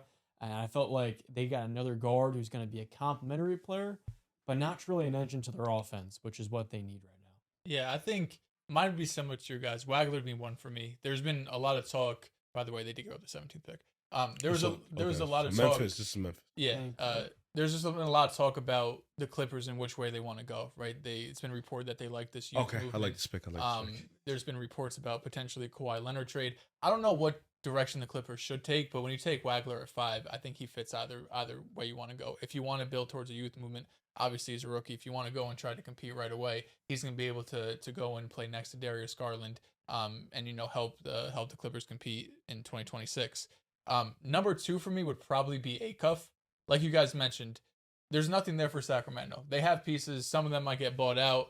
Even if you're able to keep Sabonis to have someone to take some of the load off Acuff, so it's not 100% on him to create all of the time, but the upside he has as an offensive player, what he can be just as a number 1 option, you're going to be able to see it right away. So you'll figure out pretty quick what you got in him. The question is really going to come down to, I think, and we don't really care too much about young players, but what the efficiency looks like when all the attention is on you and you get that at such a young age. It could be good, obviously good for his long-term development, although it might be just more difficult to get efficient shots up early in his career. Flemings would be 4. When you're going into a situation that already has CJ and already has Jaylen Johnson, he's put into, like you mentioned, John, a kind of 3 or 4 role, which is probably best for him. I don't think he's going to come in right away, and we're expecting him to be a number 1, lead guard on a team. So he's able to kind of, find where he fits in with 2 vets, CJ McCollum and Jaylen Johnson, who's now going to feels like really his second year of like this stardom all-star level play. Mikal Brown at 3, similar to Acuff at 2, having the keys so young so early at a young age, being able to lead this Brooklyn team. You have MPJ and Julius Randle there too. So of course, I think you have a bit more than what Sacramento has currently, but it's a good mix of you're going to be the lead guard on this team, while also having some veterans that could either, create for themselves in a Julius Randle, or when you're able to collapse, you have a shooter like MPJ on the outside. Mikal Brown Jr. to the Nets is number 1 for me. Jordi Fernandez is a brilliant offensive-minded coach, and Mikal Brown Jr., I think, has the best traits of any of the point guards drafted. I think he has the best combination of ball handling, passing, and shooting. He lets it go from range. Look at his last 15 college games. He was shooting ballistic from 3 in college.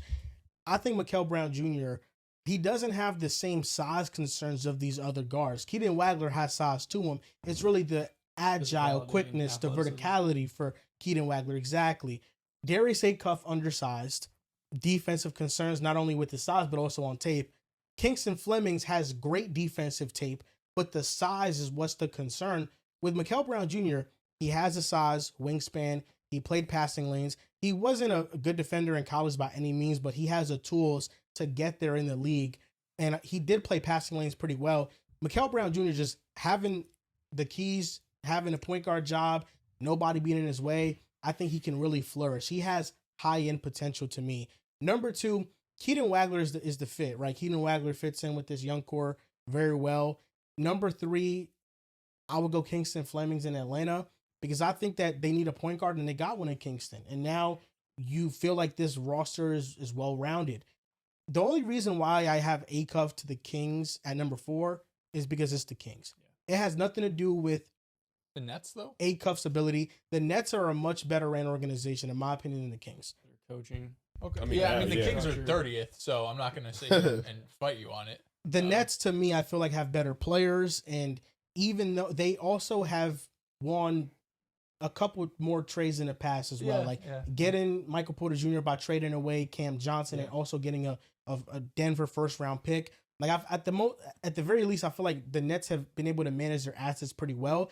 The only blemish on their resume, which is a huge blemish, is the 5 first-round picks, but also trading away KD, Kyrie, and James Harden. But that situation was so weird and awkward because COVID, vaccines, anti-Semitism, all a fucking collection of fucking bullshit happened for the Nets that tore apart a team to where their front office was left with no choice but to trade all their stars. So for me, that's kind of like I kind of grade them on the curb. But the Kings, it's the roster. It's DeMontis Sabonis and Darius Acuff. It's what's going on with Zach LaVine. It's Keegan Murray. You have him on a long-term contract. He hasn't been able to hit a 3 since his rookie season. It's the coach and Doug Christie. Darius Acuff Jr., there's no doubt in my mind he's going to put up points and buckets in Sacramento, but will they ever build a team around him to where I'm going to take them seriously? The answer is no, and that's why, to me, he's last. It just feels like he's going to put up great numbers in a situation that it's never going to be relevant. It's going to be like maybe Sexton in Cleveland, though he's a better prospect. It's not going to lead him much.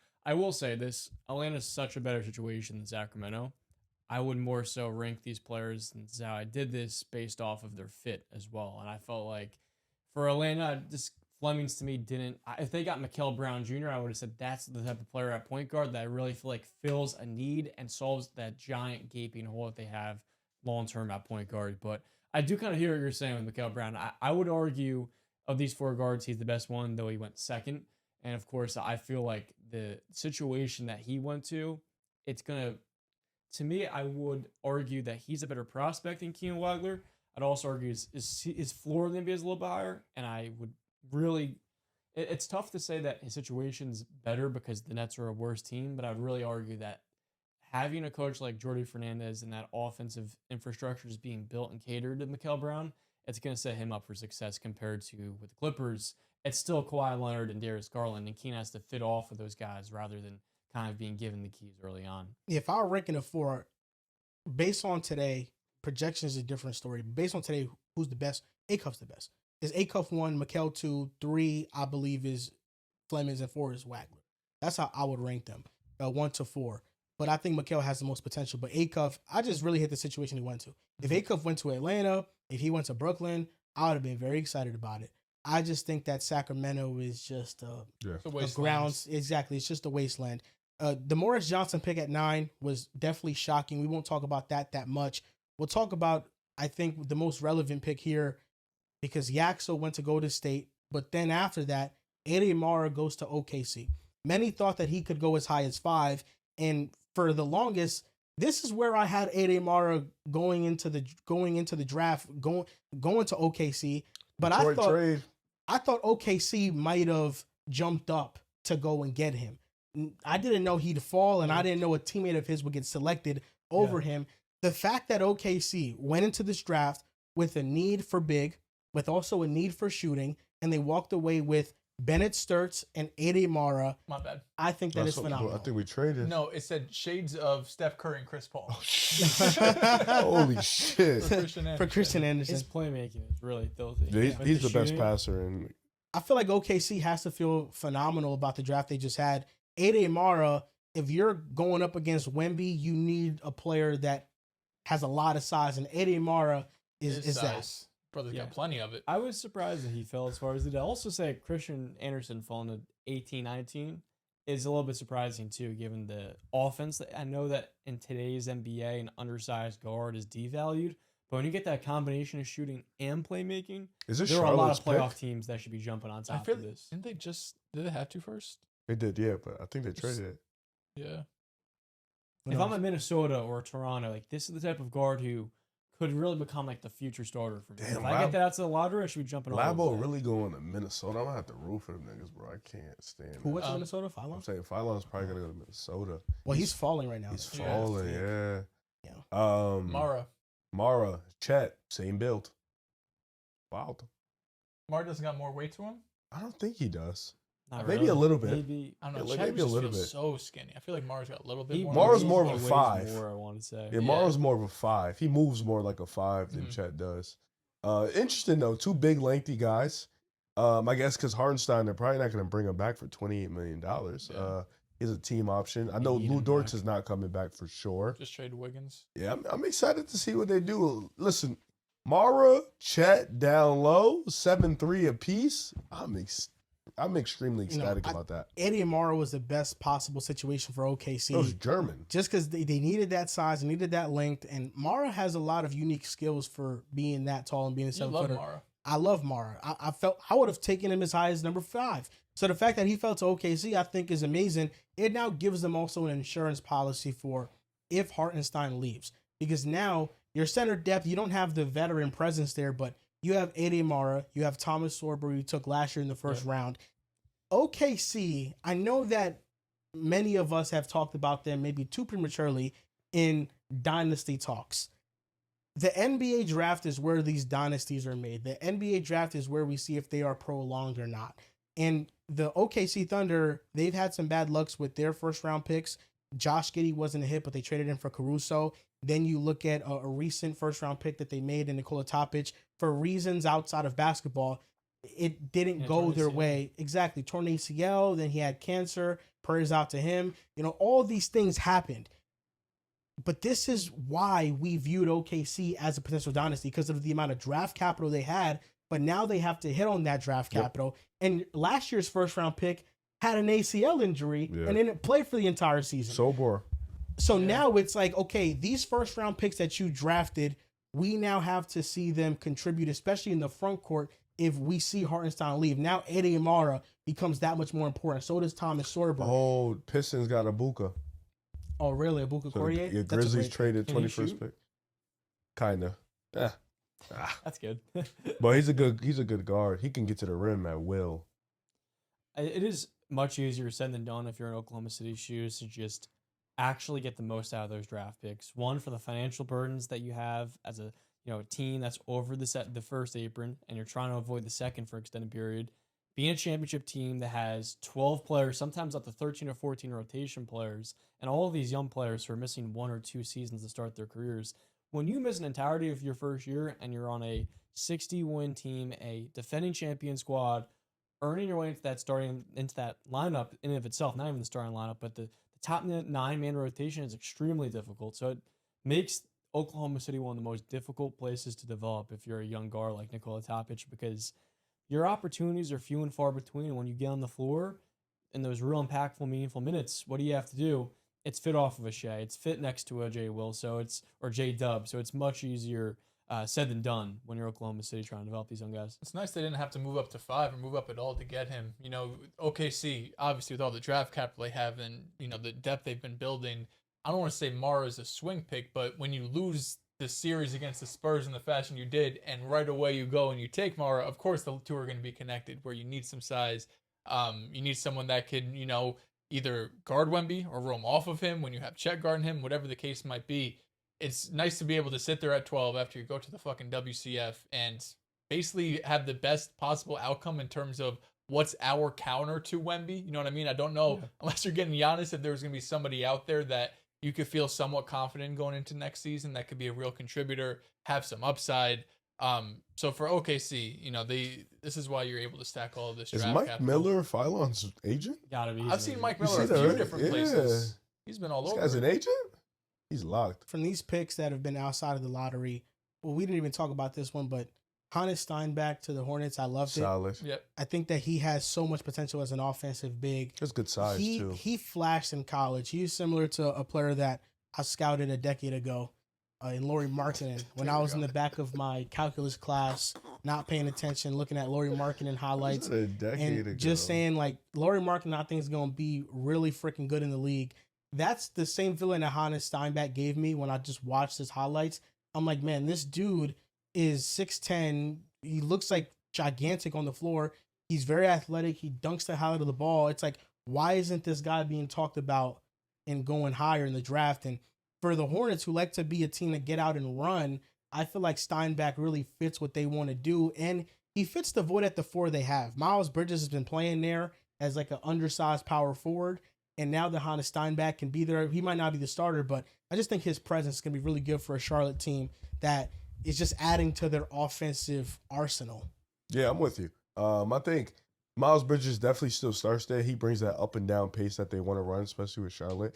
But Steinbach brings a different type of size. He also has a really good post game, which I think that's really good. Good rebounder. I still think they need a 5, a real definitive 5, but the BT Cal Brenner is good for right now, and you have Steinbach. You're just building a pretty solid, good size front court for right now. But I think Steinbach, I'm with you. I think right now, if he can just develop the ball handling and to just continue to bring out that perimeter shot, the post game is there. I think he's gonna be solid for Charlotte. I like what Charlotte is building right now. Just continuously bringing in more offense. Would love for them to eventually try some defense, but for right now, keeping that identity, what they want to do. Yeah, they need some front court help. It makes sense. It does feel like you're doubling down on something you're already good at rather than trying to counteract maybe something that you can improve at defensively, right? If they were a team that potentially, because they picked at 15, I want to say, Charlie, they took 14. Right at the end of the lottery, like, is it possible you move up a few slots to take one of the guys from Michigan that go at 9 and 12 for Mara? But overall, I mean, he's a good player, and if offense can be their thing, that's what we're going to buy in on. Charles Lee said this is what we're going to do. You've got pieces there that have shown they work together, so adding him is going to make it better. So far, we're at pick 20. Abuka Correa gets traded to the Pistons. I thought he was a Grizzlies pick. I love it for the Pistons. Correa had an awesome freshman season, and where the amount of points that he was responsible for a freshman were near the top ever. He, like Riv mentioned, he can get to the basket at will, and this is going to take pressure off of Cade Cunningham because Correa, I think he go in there and play right away. And he also is only 6'2", 6'3", but he has a huge wingspan, which makes him more viable defensively, and he plays with a ton of passion. He was one of my draft sleepers. We were going to have a segment on the draft a couple episodes ago, but we never got to the draft episode. He was one of my sleepers. Yeah, I had I remember I was scouting this dude in like November, bro. I'm like, yo, it was like 5 games in. I'm like, yo, this kid from Stanford is fucking nice, bro. Like, team wasn't that great, but this kid Abuka was just putting up numbers, can get to the rim, has good shot off the creation, good handle. I'm curious to see what we do though, because we did, sign Jenkins last year to a 2-3 year deal, a little small money, which is solid, because I watched Colin Gillespie, good player. I watched him go for 12, for 48, and I feel like Jenkins, we got him on a good deal. Ibuka's, another guy who's going to come in. I feel like he's kind of doing what we thought Marcus Sasser would do, is be that backup point guard. But I like Ibuka, man. I think it was either going to be him, CA, or Phylon. I knew we were going to go point guard in this draft because I feel like we needed a table setter. We needed somebody who can just continue to bring more offense to help Cade continue to be a ball handler, maybe get Cade in his spots. But I think Ibuka, we traded the 21st pick and 2-3 second rounders. I think he's going to outseed that type of impact. He's going to be really good for us. These were my sleepers of the draft. Abuka Correa, he averaged 23 in college. He's a demon, bro. 81% of his baskets in his freshman season were unassisted. Crazy. Damn. My other sleeper was Cameron Carr, who hasn't gotten drafted just yet. 6'4" with a 7-foot wingspan. He had a 42-inch vertical. It could be this spot. They need shooting. Or us again. My other sleeper just got drafted, 19th pick, Allen Graves for the Raptors. The Raptors just continue to draft these multi-positional players. Allen Graves, who I think is more of a 4, but you could play him at the 3. Colin Murray Boyles, last year's draft. Allen Graves is a little bit different because he came off the bench, but his steal and block numbers were outstanding for a bench player. Per 36, he was averaging like 2 blocks and 2 steals. They were crazy. He shot the ball well. He does have a slower release, so I wonder how he's going to get that off who else came consistently. Off the bench, right? Scotty Barnes. He did at Florida State. But Allen Graves, he averaged 11.8 points per game in 22 minutes, 2 steals per game, 1 block per game in 22 minutes on 51-41 splits. He was outstanding. And I think for the Raptors, who just desperately need shooting, this was a phenomenal pick for them because they just need to surround Scotty with more players that can fit his timeline and fit his play style. The elephant in the room is just the amount of bad contracts they have. Yeah. But when you just take away the vets on bad contracts and look at who are the players 24 and under on this roster, it is very promising for Toronto. Another sleeper of mine I had is Dylan Swain, who was 15th overall pick. Dylan Swain. Really did not expect him to go as high as he did. That's why I love it for Chicago.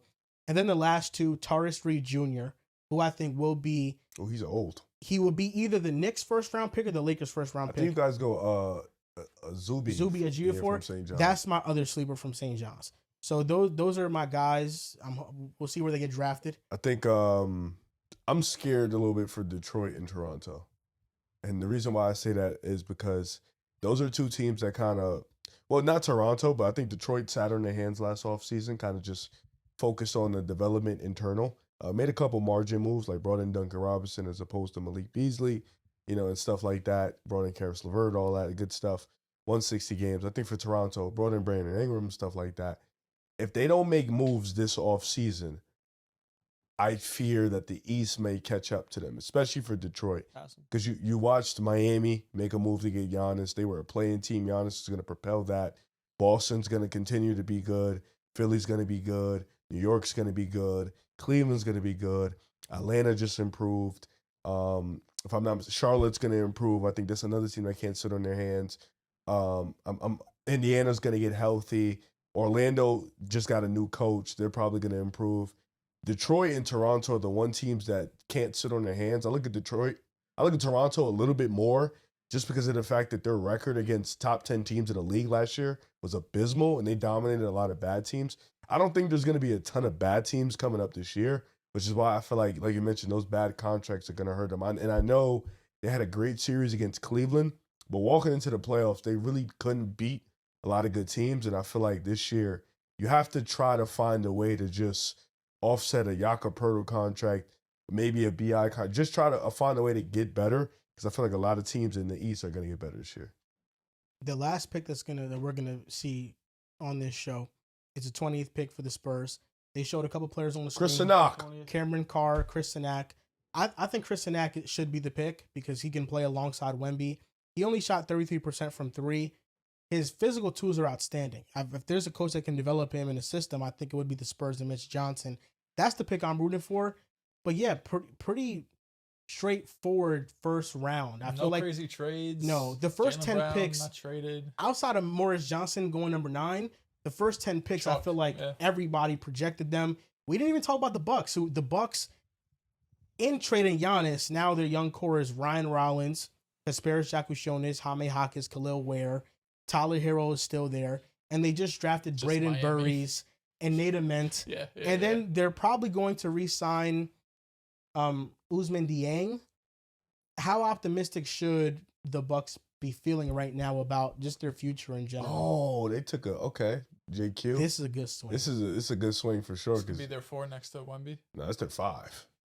This is a 5. Oh, but someone to play next to Wemby. Yeah. Wemby could play. Wemby could play. He could play whatever he wants. I ain't gonna lie. Yo, Milwaukee, shout out to them because I like both their picks. Braden Berries, Nate Ament, got Ryan Rollins. I think we're all pretty high on Ryan Rollins being just a quality, really good, high level starter. Miles Turner is a vet. Then you brought in Tyler Hero, which I think you're gonna trade to bring in some more assets. Jaime Jaquez, which should have been the 6th man of the year. Kasparis, who I think could be a quality player. You brought in a lot of good young players, and based off what you've had prior, not ideal. You still don't have your picks, but with the way the draft goes nowadays, you never know. But based off what they could have, listen, you could have moved off Giannis years ago, but you probably should have. But you moved off him now. You got 3 quality players. Khalil Ware, I keep forgetting him. Khalil Ware is another young talent that you're bringing in. You had 2 top 15 picks. Nate Ament, who has extreme boom or bust potential, but if he booms, God almighty. Ousmane Dieng was really good for you guys last year. It's another young player. I think he's only 23 years old. Brandon Berries, love him. Think he can be a Drew Holiday of this class where he could just be a high-level starter, maybe even more.